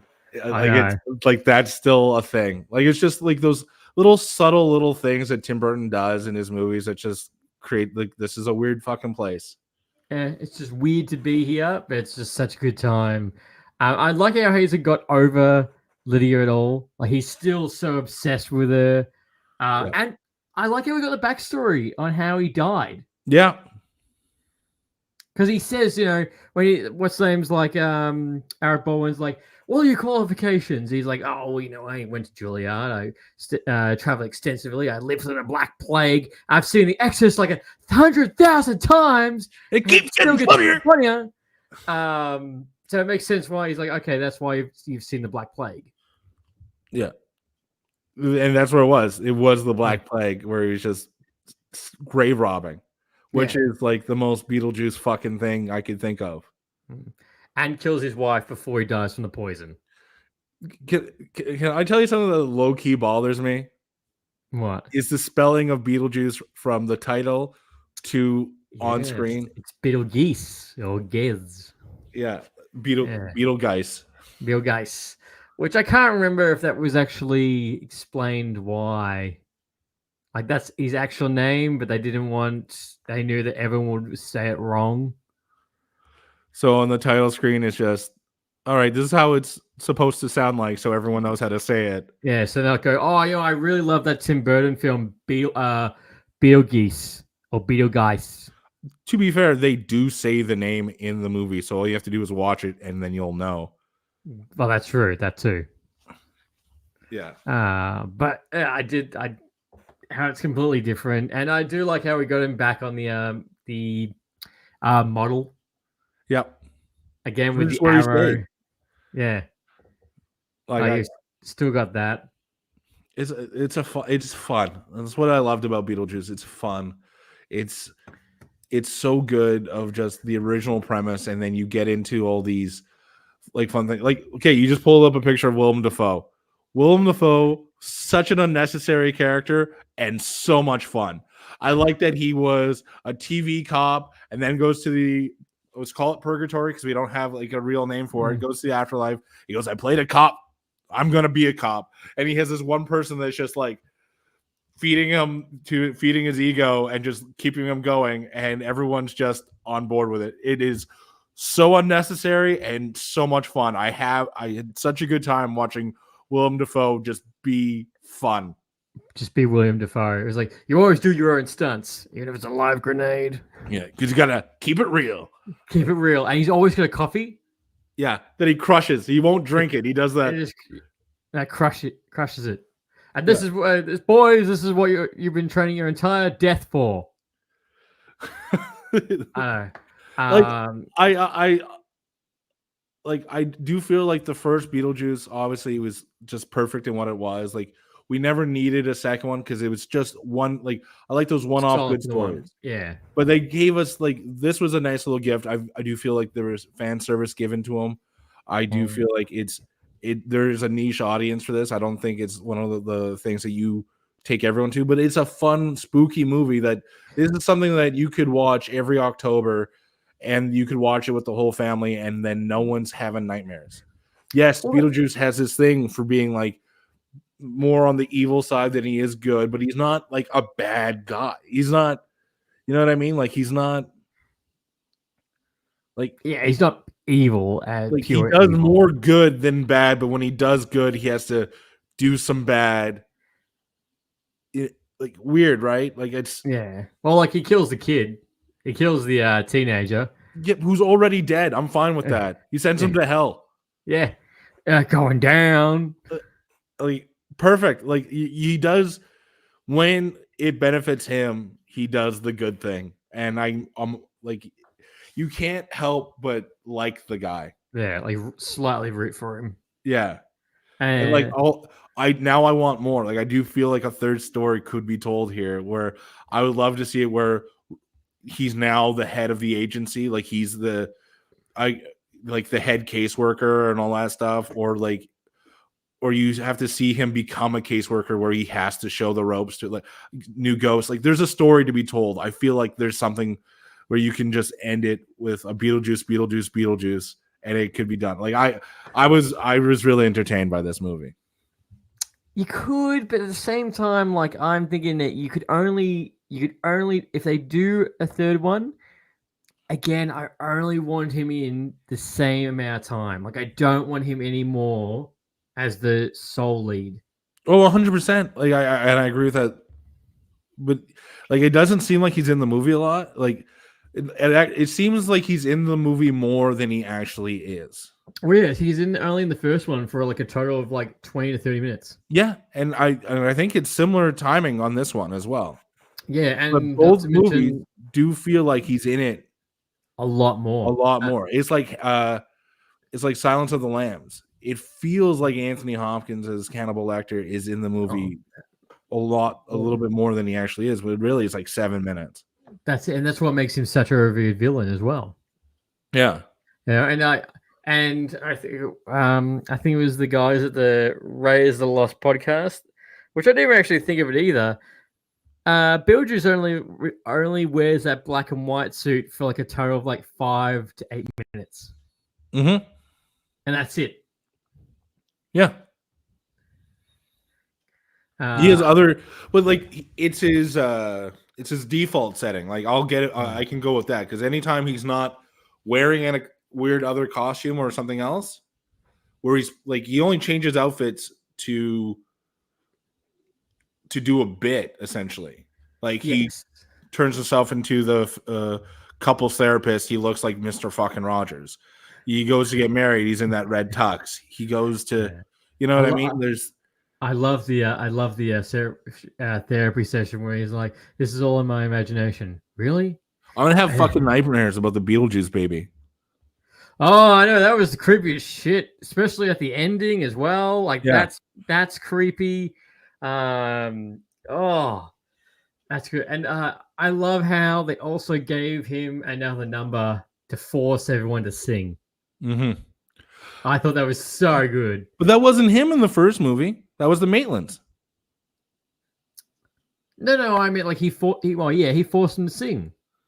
Again, that was in the second one that was done by Beetlejuice. In the first one, that was the Maitlands trying to scare the people at the dinner table, trying to get them out of the house.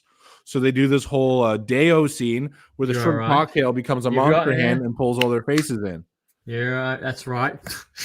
Straight down. Yeah, that's right. So like, bro. Yeah, I know my Beetlejuice. Yeah, you got me there too. No, that's 2 for 2. Yeah. Yeah, well, yeah, I'm just glad the fact we got another singing. And I love everyone's reactions to like them trying to stop. It's the right way of like that's how possession would be. Like I have no control over my body, but you're still kind of there. And like it's how powerful Beetlejuice kind of is, but he's also bound by ghost rules.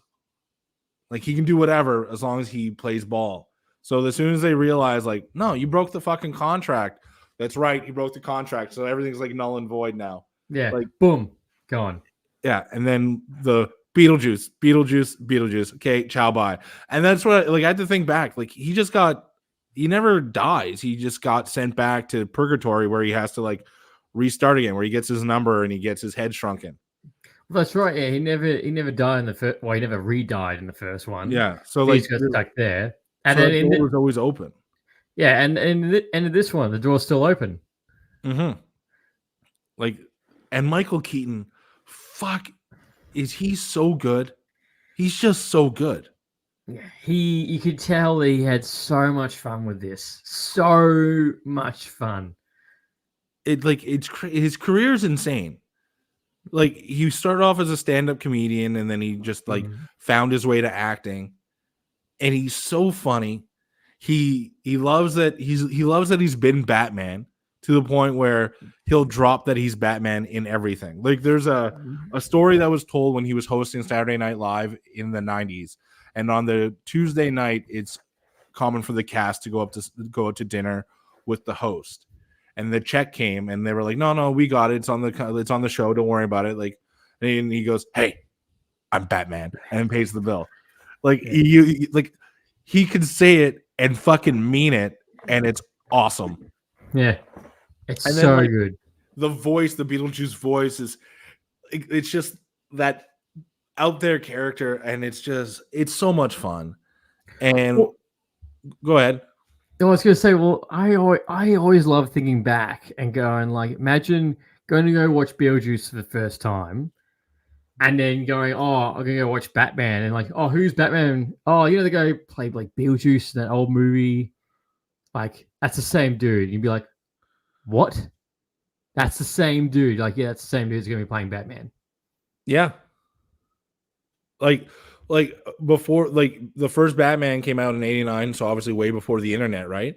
But there was no one to be like, Michael Keaton, what the and that's what it was. Like, everyone's reaction to that until they saw him in the Batman suit, and they were like, all right.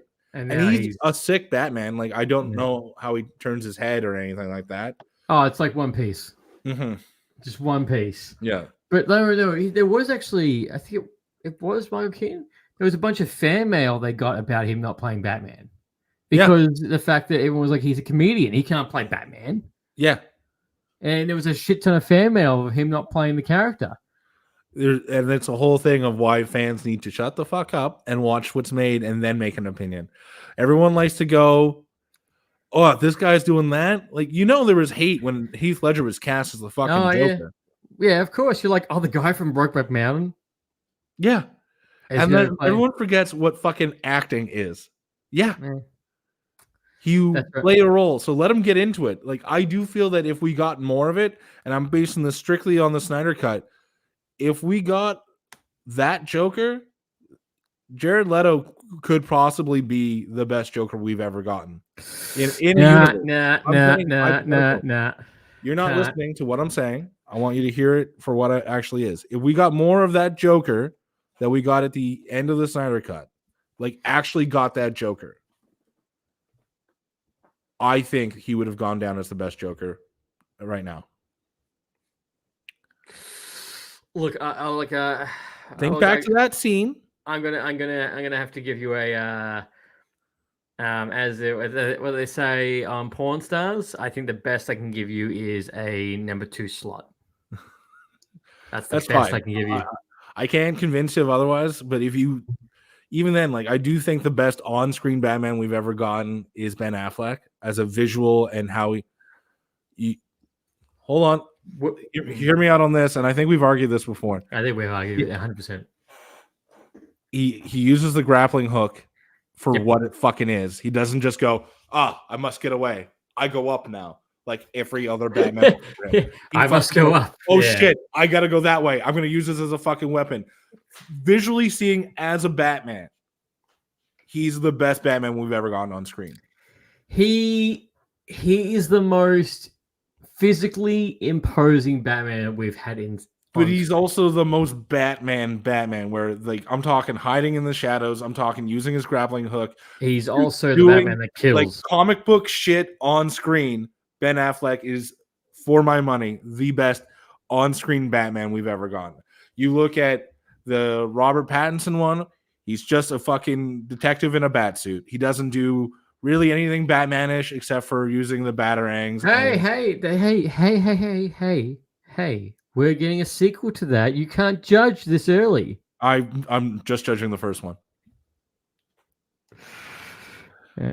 Michael Keaton's Batman, as great and comic book accurate as is, all he does is go up. Oh, he gets physical. He does get physical, but he doesn't. There's none of that. Like, well, I'm just saying, as time has gone by, my Batman ranking, Christian Bale's number 3.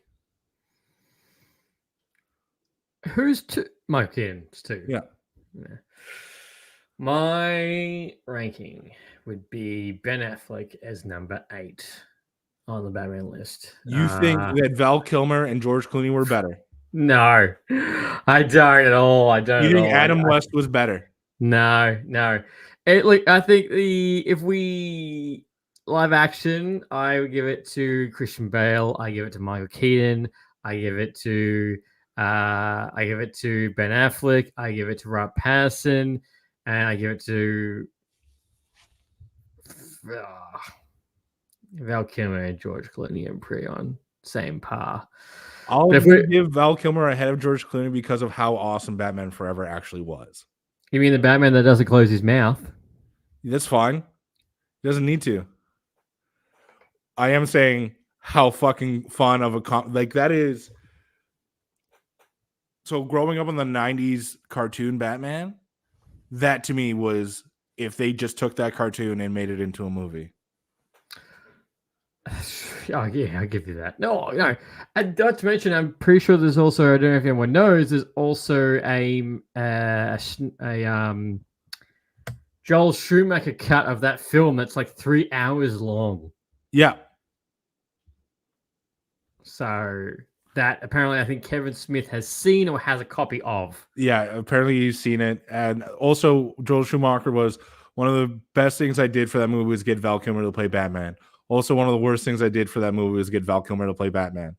He's gone on record saying he both like apparently Val Kilmer was not easy to work with, but for like good reason. It's like how Henry Cavill isn't easy to work with because he wants it to be. It's because he's a fan. Yeah, like, that's why he was a pain in the ass on The Witcher because he loves that shit. Yeah, that's what got him kicked off. And actually, and then the show got cancelled. Is it canceled now? Yeah, the Liam version is the last season. Fuck. Yep. And now Henry Cavill is completely and utterly taken up with the Amazon Warhammer TV show. Good for him. Honestly, it's what he loves. If there was a guy to do that, it's him. You hear him talking about Warhammer 4,000, I think it is. Like, yeah, he loves it. He's the biggest. He's the hero of the nerds. Yeah, and good for him. Like I like him in a lot of stuff he's in. I liked him as Superman. I thought he was great. I am a little bit tired of the already jacked Superman because what I like about like even Clark Kent, you can't be fooled because Clark Kent looks super fucking jacked. And the whole point of Clark Kent is that it can't be Clark Kent. He's such a fucking dweeb. He's like, and he even looks like a dweeb. Nerd. Essentially. Like, that's why Christopher Reeves, when he did him, as jacked as shit as Christopher Reeves was, when he looked more like the original Nutty Professor with Jerry Lewis than he did like Christopher Reeves. Like, you know what I mean? The comb over haircut, the nerdy glasses, and excuse me, the Clark Kent here from the Daily Planet. If I could just ask one quick question. If I like it was and that's what made Clark Kent such a believable. It's not glasses on, glasses off. It's the glasses on. I am this person. Well, there's a really good scene I've seen on TikTok that has floated for ages, and there's a scene where I think it's first Superman where he's Clark Kent. Christopher Reeves is obviously Clark Kent. He's going to see Lois, and he looks like he's about to go tell Lois that he's Superman. And you can, as soon as you see he takes his glasses off, you see his demeanor changes. He straightens up his back, and he's like about to do it. And you're like, okay, there's Superman. And then he obviously second guesses. You're like, no, I'm not doing it. And then you see him put the glasses back on, and then he go a bit more back down. Essentially it, right? You ever see Kill Bill Volume 2? Oh, not for a very long time. There's that great scene where Kill Bill is explaining Clark Kent. Clark Kent is the alter ego of Superman, not the other way around. So Bruce Wayne is Batman. Hal Jordan is Green Lantern. But in this case, Superman is Clark Kent. He's actually Superman, who's hiding as Superman, as Clark Kent, whereas Bruce Wayne is protecting his identity by being Batman. Do you understand what I'm saying so far? Yeah, but no, there's a whole sector that Batman is actually what the true character is. I Wayne is the that there's mask. that argument, but there's the look at how he portrays Clark Kent in the sense that Yeah, he is an alien pretending to be less than he is. Yes. So he's being human. By being human, he creates Clark Kent. By being Clark Kent, he has glasses, so he can't see very well. Weakened there. He has a slouched stature, easily walked over. He's just weak-willed in all aspects to the point where it would be deemed impossible for this fucking guy to be Superman. So that is his view on humanity. Is just, if I'm going to be a human, I have to be the weakest form possible. And that is like the human society. Yes, you can argue that Batman plays up Bruce Wayne so he can actually become Batman, which is the real version of him. Yes, you can argue that. But what I am saying here is that Superman's the alien. Yeah. Whereas Bruce Wayne wants to be Batman, but in order to be one, he has to play up the already established version that he is. He is a rich billionaire playboy philanthropist. That's Iron Man. Well, it's also Bruce Wayne. Yeah. True, they could just have a money fight. Yeah. But you're right. And hang on, how did we get down this track? We got from Michael Keaton to him playing Batman. That's right. Yeah, I was like, how do we onto this for Beetlejuice? Oh, that's right. That's how we got to the ranking. Sorry. So hook turn right back to Beetlejuice. Sorry. This is why we do like 3-hour episodes, Lee. I know. Just the segue down the rabbit hole, and I 100% join in. I think what would you give Beetlejuice out of 10? Out of 10, I'd say it's a solid 7.5, 8. It's funny you say that because I had a solid 7 too. Yeah, like I think it's worth going to see it in the theater. So when I saw it in Screen X, which they do like the wide shots are on the walls. So it was a very interesting kind of watch. You want to see the Afterlife this way. Yeah. So like the wide shots were just kind of continued on the wall. It was very interesting to see it that way. I think Michael Keaton just brought new life into an old character. That being said, I don't think I want to see Edward Scissorhands too. No, I don't want to see that. I don't think I don't want to see Johnny Depp as an old Edward Scissorhands. But I thought it brought new life into a very fun character. It introduces, like, you don't necessarily need to see the first one. You don't it helps, but it's not a necessity because they do gloss over. This is what happened when I was a child. It gives you enough that you can. You don't need the first one. And that's right. And I do. That's one of the aspects I do like about this sequel is that for anyone new coming in, you can just go watch it. And it reintroduces you to that old movie, which is what I want. I want a new generation of kids to be like, okay, this is what it was. This is the new thing. Okay, let me see what the old thing was. And you're just like, oh shit, okay, it's just as good. And the practical effects. I like how the sandworm did not change. No, sandworm was still practical. That looks so good. Like everything looked good. No, and the nice homage to the claymation of retelling how Charles Dietz dies. Yeah, that was good. That was differently good. That was a nice homage to this is what Tim Burton does. And he's playing Crash. Oh, is that how he died? No, he got to raft. Oh, then how did he actually die? Oh, then a shark got him. Yeah. Also, how do they know that? Yeah, it's true, actually. If everyone there was in a plane crash, sure, there were some survivors, but I guess someone saw him get fucking murked by a shark. Yeah. But and look, probably, I have to mention the one thing we haven't actually spoken about is Beetlejuice's wife, too. She's so good looking. But the one thing I couldn't stop, looking at was the fact, hey, look, it's a Morticia knockoff. Yes. Yeah. Yeah. I can see that too. Yeah. Yeah. I understand how do you show a sexy, murderous looking woman without the black dress and the paleness and the darkness. But I do like how her scene of like how she got back together. by the way, how did you find the narration in Latin or Spanish? I know. I thought at first I was a bit like, what? And I was like, oh, okay, because Black Plague, it's grave robber, like, and he's still, even when we go back to the normal world, he's still talking to Bob.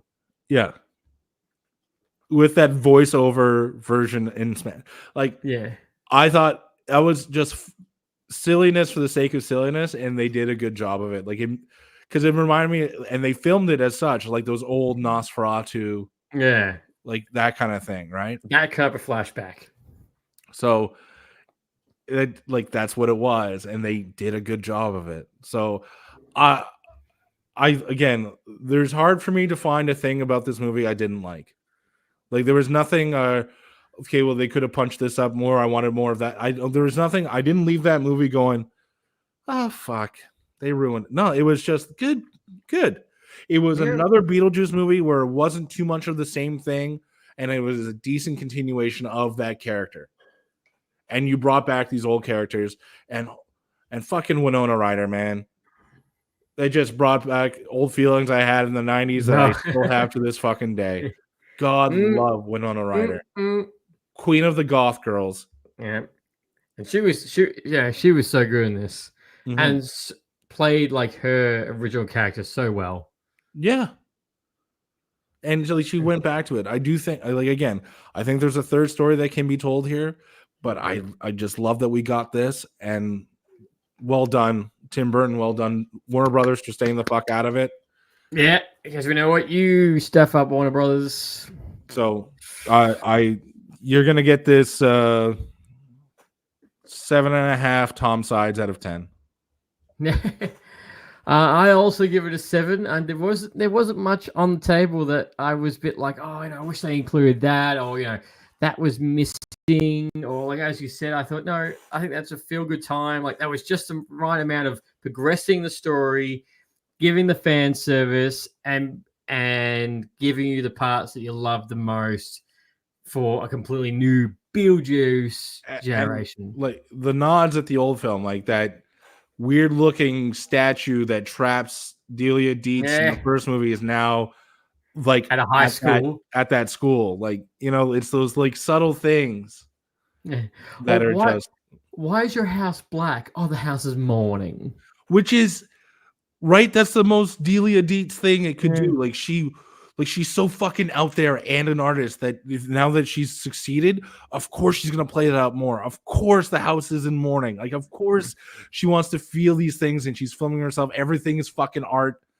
Like, the only thing I kind of wish is that the guy that played Otto, and I don't know if he's still alive or not, I just wish that he was there egging her fucking on. Because that's what he was. He was just like, okay, I'm going to get you to spend all of Charles's money on doing these outrageously weird fucking things that make you. Yeah, he's still alive. He's 58. Oh no. He passed away in 2010. Oh, okay. So that's why he wasn't in it. Yeah, I was looking at years active, and I was like, oh, I guess he stopped acting 12 years ago. I was like, oh no, he passed away. Okay, so that makes sense. Do you know that he was the voice of the mayor in Nightmare Before Christmas? He was too. Fun thing about Tim Burton, with the exception of his first film, every movie he does has someone that he's worked with before. Yeah. Well, I watched what was I watching? I watched because the film versus film, Sleepy Hollow. Yeah. And that's got pretty much the cast of Beetlejuice. That's pretty much the cast of nearly Christopher Walken is in that. Yeah, Christopher Walken. It's got even Darth Sidious in it. Yeah. It's got Dumbledore. Alfred. It's got Gandalf.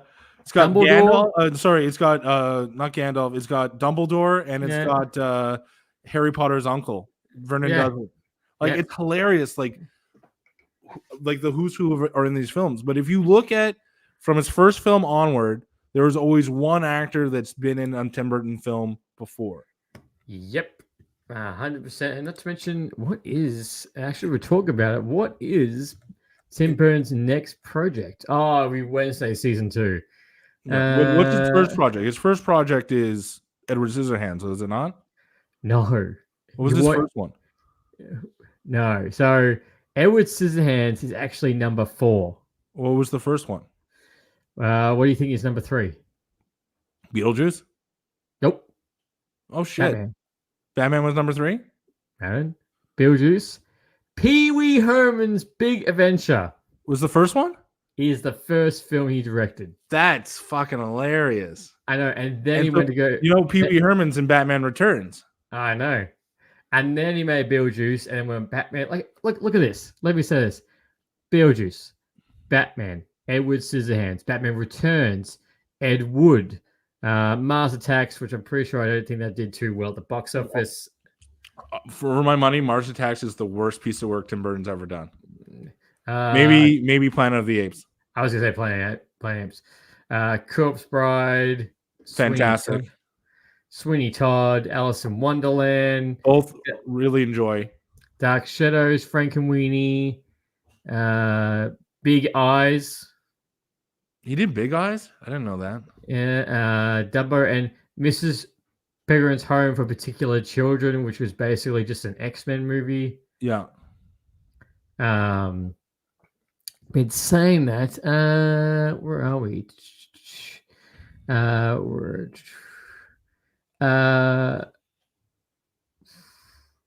Actually, this is his next project. Apparently, Tim Burton is working with Gone Girl writer Gillian Flynn and developing a remake of Nathan H. Duran's classic Attack of the 50-Foot Woman.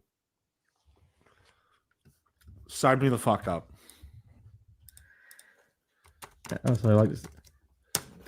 Also, I can say hello to Mr. Mark My Words. Thanks for coming past, man, on YouTube. Appreciate it. Let's go. Let's go, man. But yeah, 50-Foot Woman is his next rumored project. I'm in, man. Like, I just like fun, creative movies. You ever see Colossal? Like, there's not these movies that are these like one-offs that are just, hey, I had this fucking acid trip and then I came out with this fucking movie. No, there isn't. Like, Colossal is a cool fucking movie where Anne Hathaway steps in this one part of the park and then all of a sudden a monster appears in South Korea. What? Have you not seen this movie? What's it called? Colossal.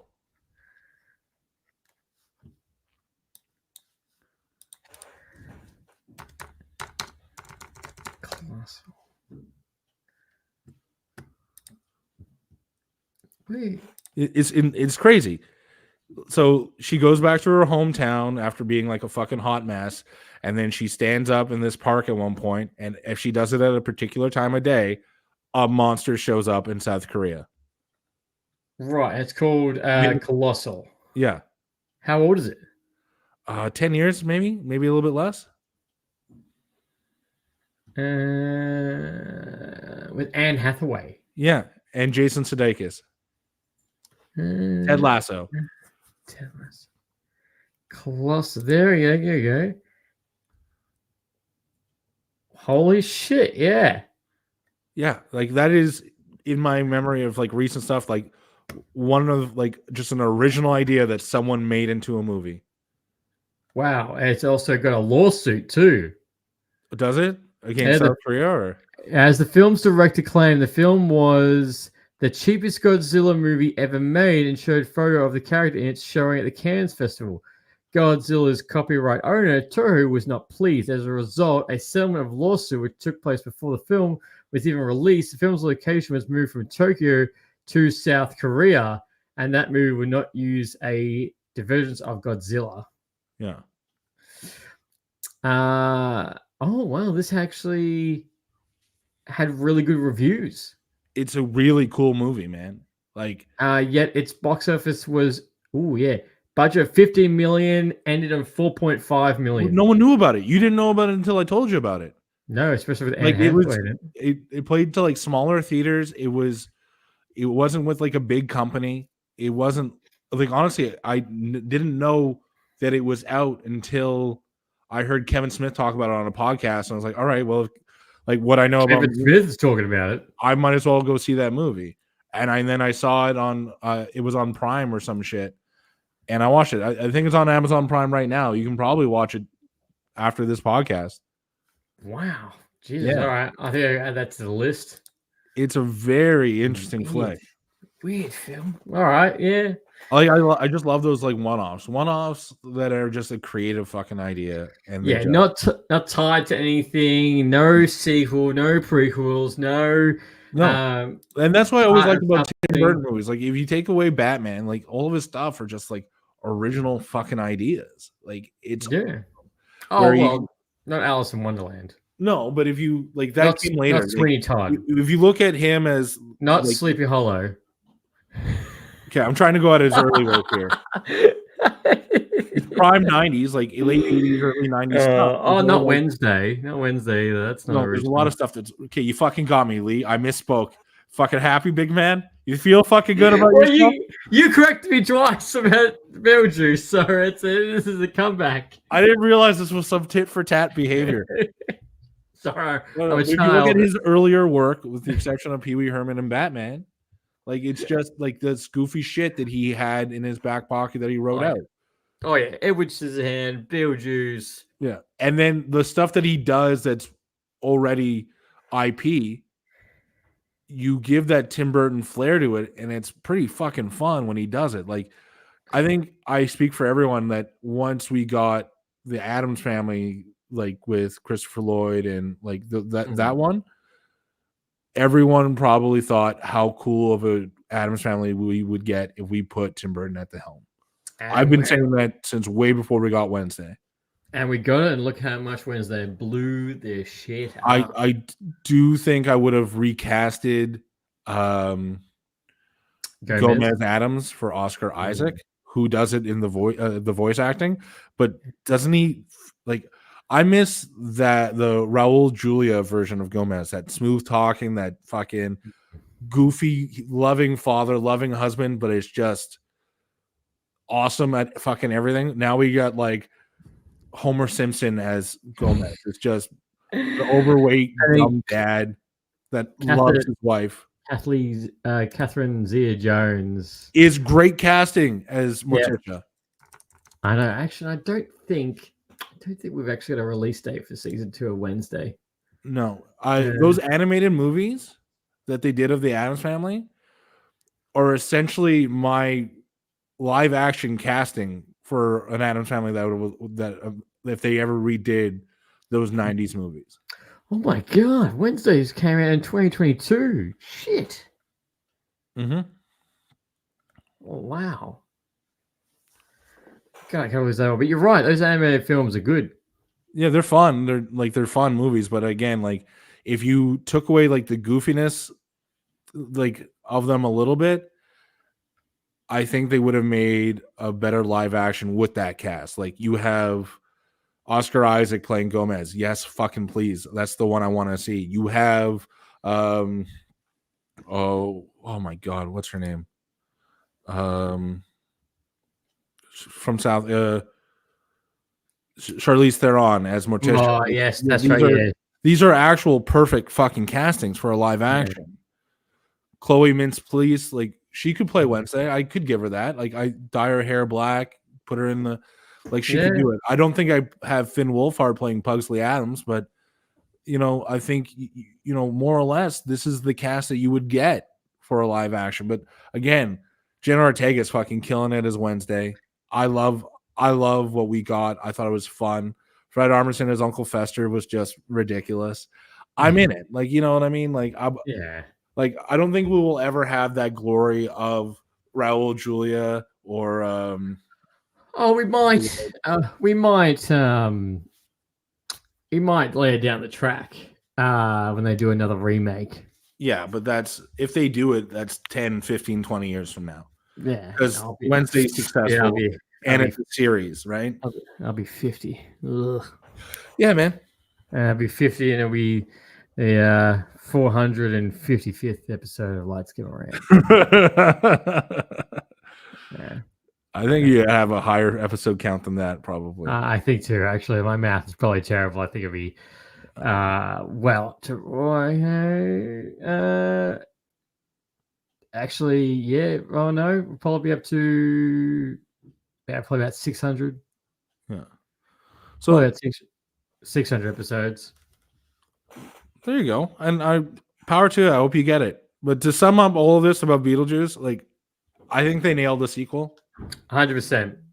They nailed it. It's a solid 7 from me, and obviously from yourself. And I don't think there's anything else they could add to it. Like 100%. When the film was finished, I was like, I'm satisfied. Like that was everything I wanted the sequel to be, and that little bit more.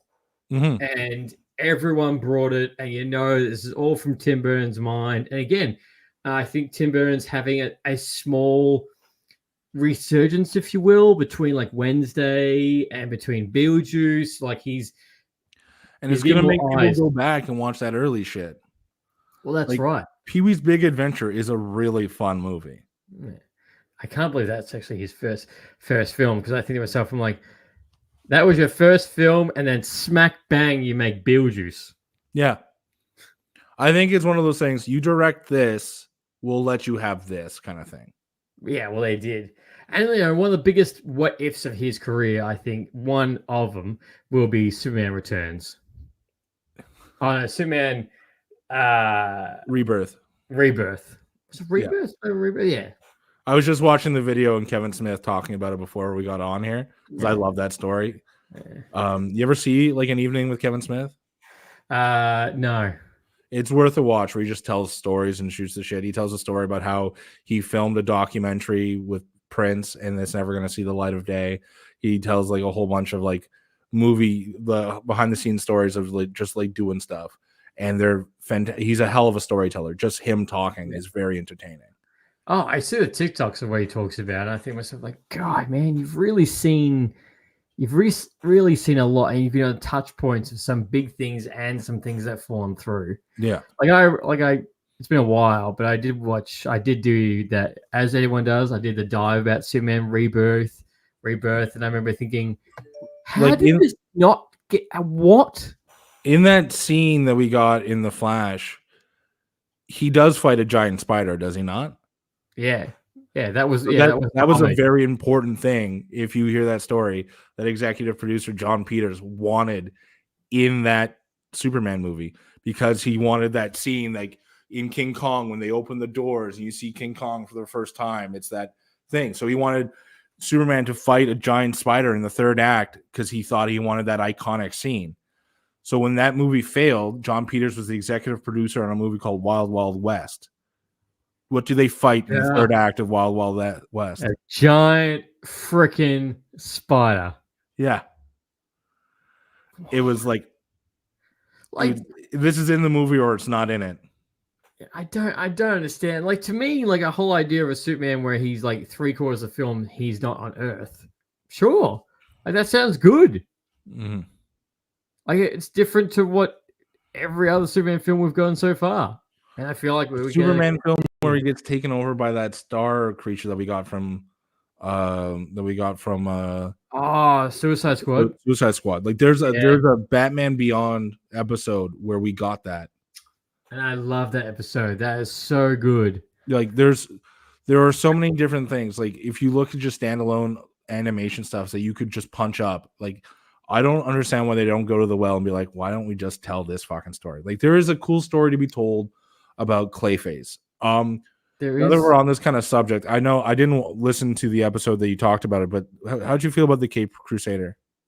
I liked it. I really liked it. I liked how I liked the aesthetic, how it's that 1920s and 1930s. I did like how it was slightly darker than the Batman animated series. And I think it was a good legacy sequel, if you will, to the Batman the Animated Series. How did you feel about the reimagining of certain characters? I felt fine. Penguin, that made sense to me. I'm like, yeah, you could gender swap that. That was fine. I thought Harley Quinn seemed more of a threat. She seemed more. I just don't like. I love that origin story for Harley Quinn. I like that she was a professional psychiatrist who got broken. Like I like and I probably am biased because I like that story about her so much, where she got mentally broken and then fell in love with the Joker. That's why she is the way she is. Like, that's what it was. Yes. And the I fact that she's just on her own irks me a little bit. I don't like that Two-Face is dead. No, his death surprised me. But that character, I liked how they played him all through the season. Like, I like how... I think Clayface was probably the best episode. Ooh, well, I did. That was definitely a murder mystery, and I enjoyed that a whole lot more than the Catwoman one or the Target guy. Bang bang. Yeah. But like another thing that we've said, I think we've said last time we were on here as well, is a bloody Batman Beyond movie. It's the biggest. Well, there was that thing where they opportunity. Had a premise, and because Flash didn't do well, they scrapped it. Yeah, and the guys who made the Lego movie even pitched a Batman Beyond movie in the same style as Spider-Man Into the Spider-Verse, and there's a clip of it online, and it looks insane. Yep. I don't know why Warner Brothers is not picking this up. Warner Brothers, man. Warner Brothers is I don't understand what it is. And that's why I know that HBO and Warner Brothers are in the same business together. It's because they fuck it up all the time. HBO has this thing where they will give you a great fucking series on something. And when it comes to a finale, they will give you less. Like they did it with Entourage, Game of Thrones, Sopranos, The Newsroom, all these fantastic shows. But they're like, okay, so you're gonna finish your series up. Cool. Here's your last season. Here's less episodes to tell your fucking story, and make sure it's good. Don't fuck it up. And they do every single time because you have to rush it. Like I'm not sure if you were an Entourage guy when it was on. Yeah. I think you would absolutely love watching it once because of how much you love movies, and it is great insight to how Hollywood actually works. So like for that reason alone, I think you would really like it. Plus, there's boobs in it, which is always a perk. But that's just kind of right to the top of my list. Yeah. So with that being said, when it got to its final season, you have 6 episodes of just shit hitting the fan. Like, this is bad, this is bad, this is bad. How are they going to get out of this mess? And then they go to the 7th episode, which is the finale. And don't quote me on the numbers. I might be wrong with my numbers here, but everything's just resolved. Everything is fine. Oh, don't worry about it. Like, all of these really bad things that were happening, they are just better now. The end. And they did that. And like, look at how they handled the last season of Game of Thrones. Every season of Game of Thrones is like 10 episodes, right? Where you can tell a good story in 10 hours. You really can. But then they reduced it to what, 8? Yep. Where you have to rush certain things. And it's like with anything. When you rush anything, you're not going to get the prime result. Nope. Like, they've been working with a 10 episode thing right now. Cool. 7 years, you've been the staple of this fucking. Oh no, 6. 6? 6 episodes. Well, that's even more fucking shitty, man. You can't tell a good story with the way you've been doing it in 6 episodes. It just can't be done. Nah, I stuff that royally. So they do this thing that when you get a final season, they don't give you the same amount of episodes. And I find that with Warner Brothers. When Warner Brothers, they'll go, okay, well, we want to make the most amount of money possible, so we're going to have an executive in your ear telling you what you should and shouldn't be doing. Like that, I find that the DC department of Warner Brothers has been like that forever. Now, like HBO's getting a new Harry Potter series, which I am for. No, honestly, I think this is a great idea. I think it should have been a TV series from the fucking start. That way you can go, honestly, from the page to the screen with, like, we can get the crumbling of the Weasley family, like that, with Percy Weasley being a gigantic douchebag later on, leaving the family to perform his government, like the guy that he thinks he's supposed to be. You could get Peeves in there. You can get the Hermione being pro elves, like all of these things that we missed out in the movies that are just, either barely touched on or just flat out fucking ignored. You can get into how metal the fucking Horcruxes are. Like, I just reread the books. Third time. Really? I just finished the last one 2 weeks ago.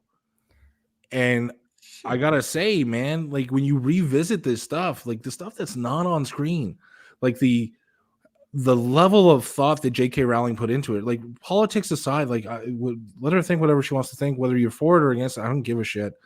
I like the work, and the work is phenomenal. So when I was reading the fifth one, I was reading it in Phoenix, Arizona on a trip. And it is, you can probably relate to this because you're in Australia. It was so fucking hot there that the glue on the binding on the back melted a bit, causing pages to fall out. Oh my God. When I got back, I went and bought myself a new copy of the fifth book so I can, have it. So if I ever want to go back. And I went to Chapters to get the book. This is our local bookstore. I'm not sure if you have any, like Barnes and Noble, shit like that. Yeah. It was in the 9 to 12-year-old section, and I felt like such an asshole buying it. But like, yeah. Right. This is from please. Yeah, this is my kid. Yeah. What's his name? Yeah. Harry. But it's that, and like if you like, I would like to see those scenes on screen of like, because every Horcrux was selected for a reason, and it would be awesome to see that the scene where Voldemort goes to Dumbledore wanting to be the dark arts professor and then doesn't get the job and then curses the position. So ever since then, every subsequent professor of the dark arts leaves it for whatever reason or not. It's a one and done for years. It's fucking awesome. And like, we just glance over it, or we don't talk about it at all. And there's some cool shit to be done. There's only so much they could do in the movie. And I agree with you. My thing is, I think if the show's done right, it can do fantastic. Yeah. And I agree with you. I think that with a TV show, given enough like breathing room, it can really show off the books, especially, towards the end. My only thing is I just feel for the child actors that will take up the new roles, like knowing the pressure going into this. I get that the three of them had like it was rough for them because you were susceptible to critics and all that stuff. Yeah. What I do like is how human they are today. Like, you never hear of the horror stories of Rupert Grint because there aren't any. Emma Watson turns out to be this fantastically politically active advocate for women, and she's doing great work. Daniel Radcliffe has, I think, successfully moved away from being Harry Potter to these other great things, and he's so funny. And like, you ever watch the show Miracle Workers? No, is that where he's it's to do with God? That's the first season. Every subsequent season has nothing to do with the season before, and it's hilarious. But it's essentially, if I was an actor on that show, it would just be the most fun. So the first episode is God's going to shut down planet Earth unless these guys that create miracles, which is Daniel Radcliffe, get this couple together using subtle miracles to get them together. Then in the second season, it takes place in medieval times, and no one plays the same character. Third season is the Old West. Fourth season is it's like a Mad Max kind of world. It's crazy, but it's funny. It's out there, and it's just seemed like dumb fun. Like, I think Daniel Radcliffe has done a great job of separating himself and has pursued acting for a state of like, I'm still making that Harry Potter money.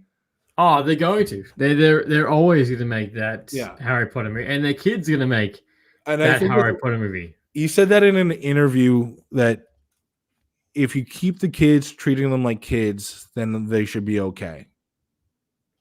And I think that's like, they had like the director of the first two films was Christopher Columbus, who did Home Alone 1 and 2. Yeah. So you had a guy that had to work with kids previously to know what was going on. So that I think that was the right guy at the helm for that. Yeah, and they spoke about him in that documentary that how he treated him on that first two. Yeah. And there's also how Hermione was almost going to leave. I think in 2 films she was almost going to opt out, which I think would have been. I understand mental health, but would have been so weird having Hermione change. It's so weird when anyone gets recasted, right? It kind of ruins things. Like, but like at the same time, be like, oh, how was your summer? What happened to your summer? Well, did you ever see that SNL sketch they did about with Lindsay Lohan? And she comes up like having that Lindsay Lohan body, and everyone's just like, "Whoa, Hermione! How was your what a summer you had?" Yeah, that's what I mean. That's what I expected to be if she opted out. You'd be like, "Oh, okay, you've changed, and now I love you." Yeah, but like, I think that like it's a route that they should go in. Like, there's some characters that we don't get to see properly or see at all. Like, they just glance over the fact that like the Tonks and Remus relationship, how there's more to that than what we saw on the screen. Like, and it would be very cool to see the more of it. Yeah. Well, I think it's or the how things happen. Like, I think it's the 2026. I think it's 2026. Yeah. Yeah, they've got their director, they've got their writer. They don't have a cast yet. No cast. And I hope when they do cast it, leave it the fuck alone. Do not. People just be fucking understanding. Everyone gets so fucking mad. Everyone knows like child actors aren't the best, but like we're not going to cast a 14-year-old to play an 11-year-old. You know what I mean? No, which we've seen that happen in multiple times. No. No release date, but I'd say about 2026. Yeah, that's meant to be popping out roughly. But no release date yet. But they've got their directors, they got their writers, they just need to their main cast. So that's going to be interesting. And it's also going to be interesting to see any major people are going to join the show. Yep. I know. Do you think we would live in a different world today had Robin Williams been cast as Hagrid as he wanted to be? Well, he only didn't get it because he's not English. He wanted to play Hagrid. Yeah, he wanted to. Yeah. Well, no. Okay, I think he still would have nailed it. I think he would have bring that Robin Williams charm. I think he would have still been a standout character through the whole thing. It would have been also good seeing him play Hagrid in like the later films, like Deathly Hallows, like a more serious and more beaten up. Yeah. Robin Williams, as we always know him. I think he would have done that really well. It does suck that it was only because he wasn't British. So you think you're going to have a whole brand new cast and they're all going to make sure they're British. What I like about too is like you really look at the actors, especially like the ones that play all the older people. It's who's who of legendary English actors. It is. Like there's like 3 Doctor Who's in it. And it's really the who's who of British actor film royalty in this. Mm-hmm. Like it's so impressive. And so I'm waiting to see that. But it's one of those books. Like I'm not sure if you ever read a book a second time or a third time. It's one of those things that like if only books about podcasting and YouTube growth I've read the second time. Like I really recommend you should really read Ready Player One. You should read that. I love that movie. Yeah, you should read that book because it's different from the movie completely because of rights issues. Like rights to things. Like to get the second key, the guy just has to be in the movie War Games from start to finish. Like it's awesome. It's so fucking awesome. Yeah. Well, they're going to be making Ready Player 2. They've made that book already. Yeah, and they're going to make a movie of it too. But I don't think. I think Steven Spielberg is going to be a producer. He's not going to direct it again. Okay, that's fine. Know what scene I'm looking forward to? There's a scene in the book, spoiler alert, that's in the book, and it's fucking awesome, where you and Morris Day and the Time fight 7 different versions of Prince. Prince. Yes, his royal badness. Really? Yep. Because he's changed his. Yeah, it's fucking cool, man. These books are so imaginative and so 80s, 90s reference specific. And it's so incredible. Like, especially a guy like you who loves this shit as much as I do. I do. I need to go back and watch Ready Player One. Yeah, but you got to read the book. Like, you can, even if you're not a big like reader, like sit down and read a book. Like, you have a dog that you take on walks. Get the Audible that's written by well, that's true, actually. Yeah, that's read by Will Wheaton. Really? Will Wheaton? Yes, sir. Wheaton! Yeah. Fucking Wesley Crusher himself, sir. Yeah. Like, it's fantastic. Like, well, I'm sure that I know that every time I come on your show, it's just me trying to push like some IP that I love on you. Like last time was Doctor Who, and the time before that it's Star Trek. But I can tell you, man, there's a whole bunch of cool shit out there that you would absolutely love if you just leaned into it a little bit. Leaned into it just that little bit more. Yeah.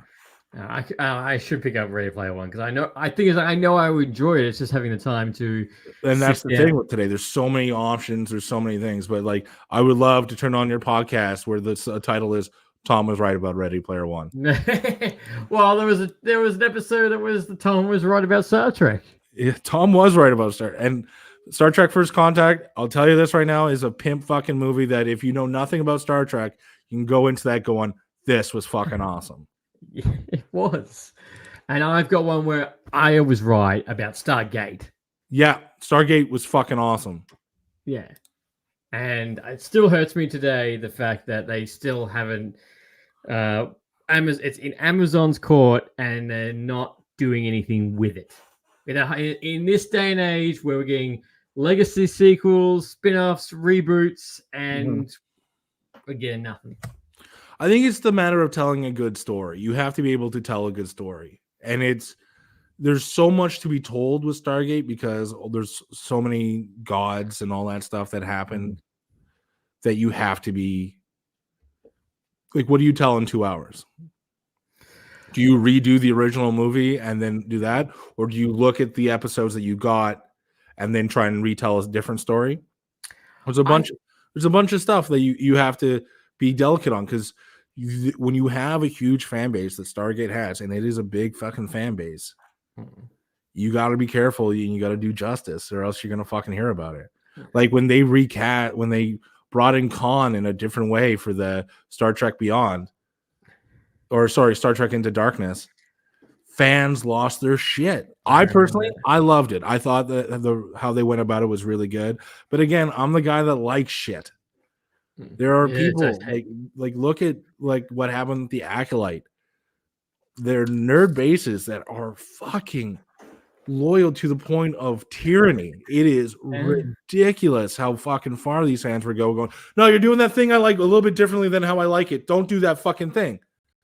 I didn't like Acolyte. I didn't like half of Acolyte. I could say the same, but I do like. I thought they spent too much time on the fucking kids, like them as kids. And I got sick and tired of hearing the whiny fucking child. I got enough of that in the first episode, in episode 4 with Luke Skywalker. I wanted to go into town and buy some cow burger. Yeah, or I really want to go back to Coruscant. I'm like, no one wants to go back to Coruscant. Yeah. Nobody on Coruscant wants to stay in Coruscant. It's that whiny kid. That's that thing. Yeah. I'm whining so much, I'm going to cause us all to die. Yeah.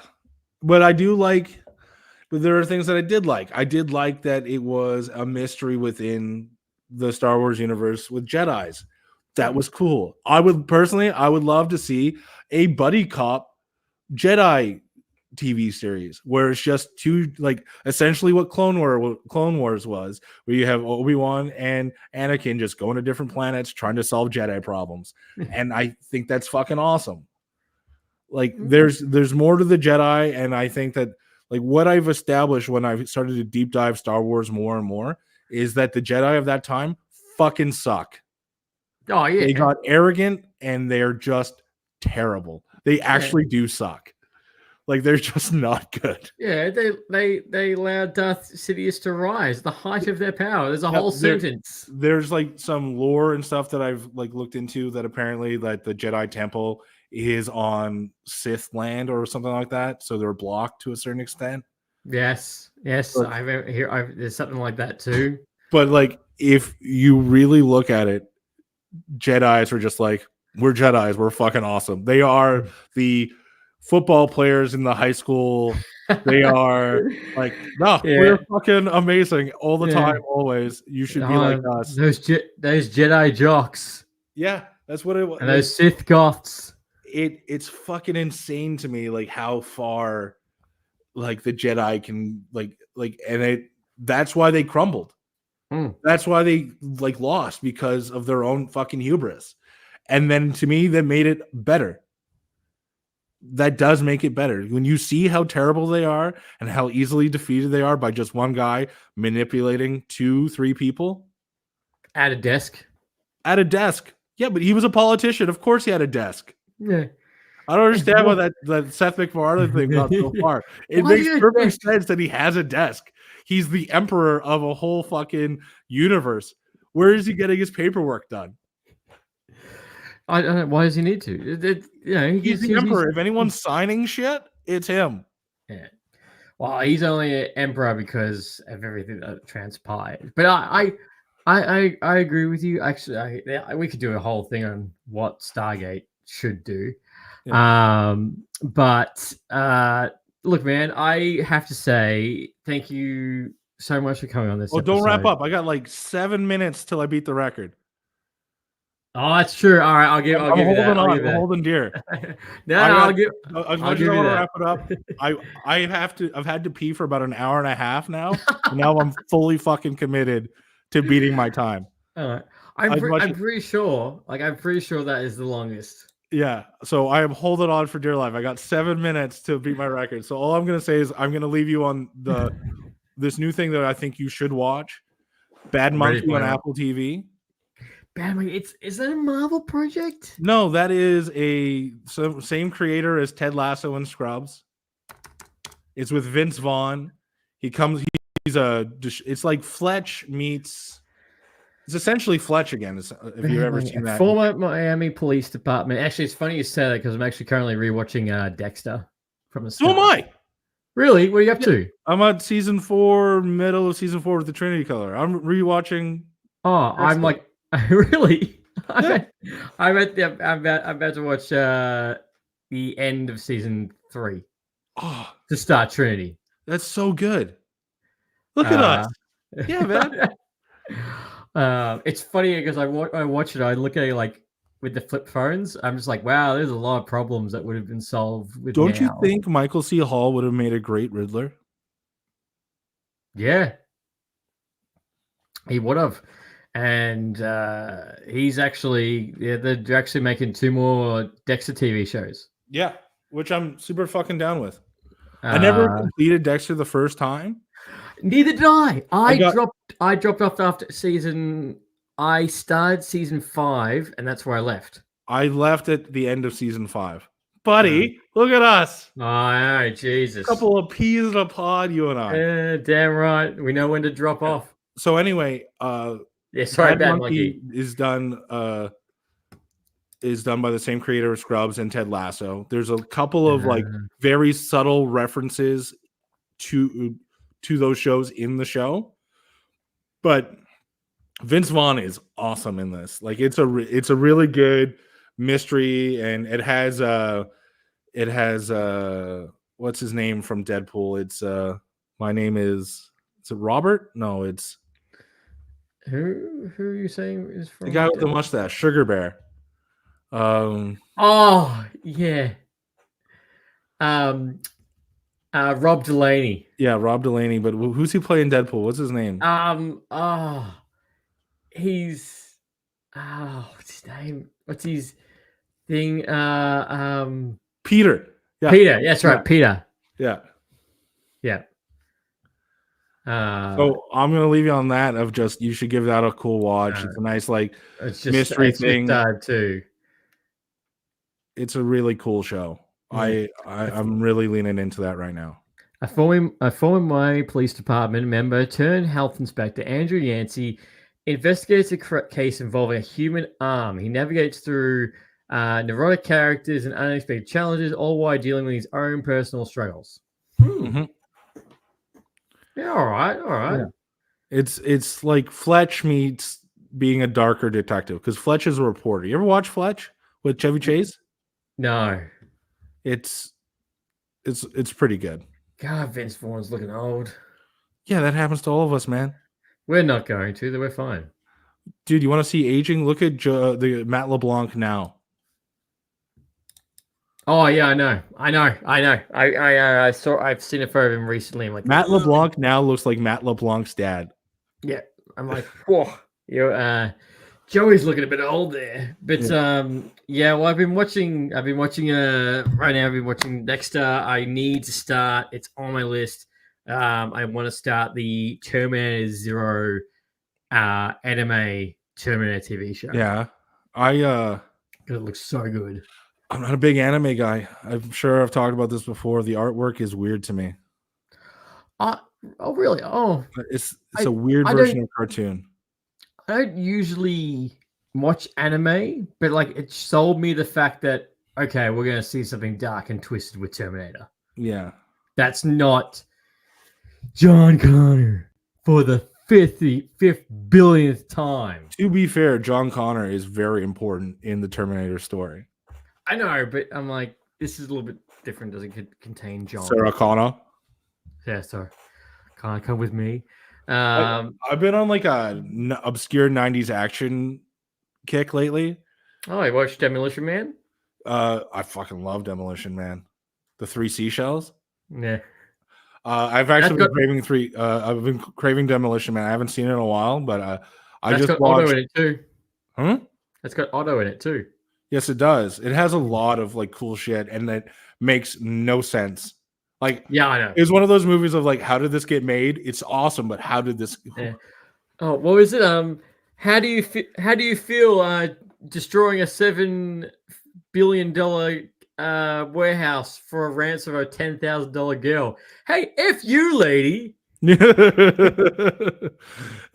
it's so good. Like, Taco Bell is, I'm not sure if it's still Taco Bell because I know that there was a rights issue because Taco Bell got bought by Pizza Hut or vice versa. So in the original movie, it's all the restaurants are Taco Bell. That's right. But I think it changes with the rights. Of course it does. Yeah, and then all the like Rob Schneider's in it, Sandra Bullock. Yeah. It's like awesome. And like just the premise, it's like it's exactly what I'm talking about before. Like it's these one and done crazy fucking premise, and they just made it into the movie. Like Arnold Schwarzenegger's Last Action Hero is fucking awesome. That is a great movie, and that's such an underrated Arnie movie. And just it's creepy. And then the cutout of Stallone as the Terminator. Yeah. I know. And it's creepy as shit too. Yeah. And there's so many other movie references in that too. Yeah. Sir Ian McKellen is in it as Death. Yeah. Oh, and what is it? I'd love to watch the fake movie in the premise. It was like blah blah blah as Lancelot. Yeah. He's just crushing skulls and everything. Like I'd watch that. Fucking nuts, man. And I just watched this with John Cusack. It's Grosse Point Blank. Oh no! The premise of this is an assassin goes back home to his high school reunion. That's essentially it. I can only imagine how it's gonna go down. You're gonna love it. I loved it. It has the best soundtrack to a movie I've ever seen, and it was just dumb fun. It was dumb young fun. Minnie Driver is in it, and she's a smoke show.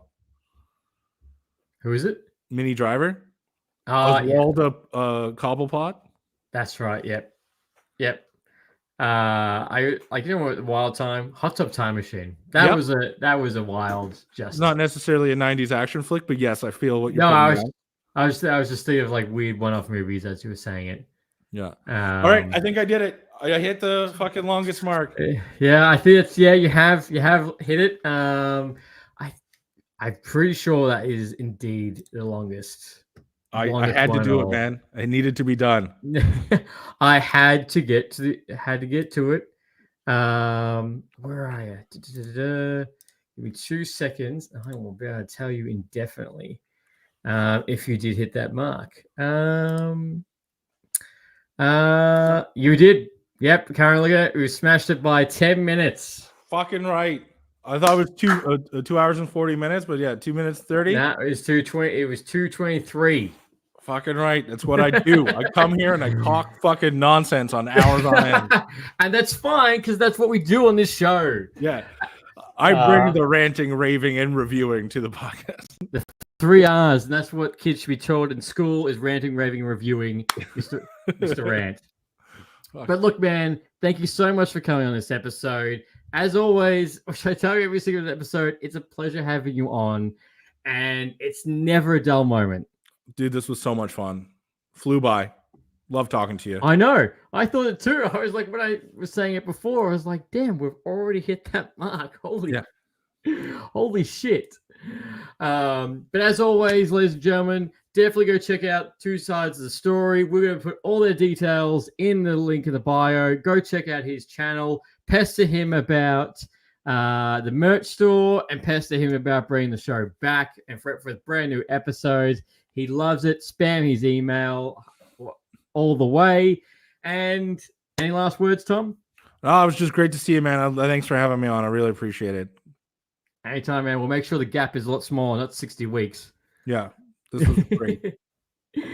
And as always, everybody, until next time, happy ranting. Thanks for listening to Lights, Camera, Rant. If you like the show, don't forget to subscribe so you don't miss a single episode. While you're at it, leave us a rating and review, and be sure to tell your friends. Until next time, happy ranting.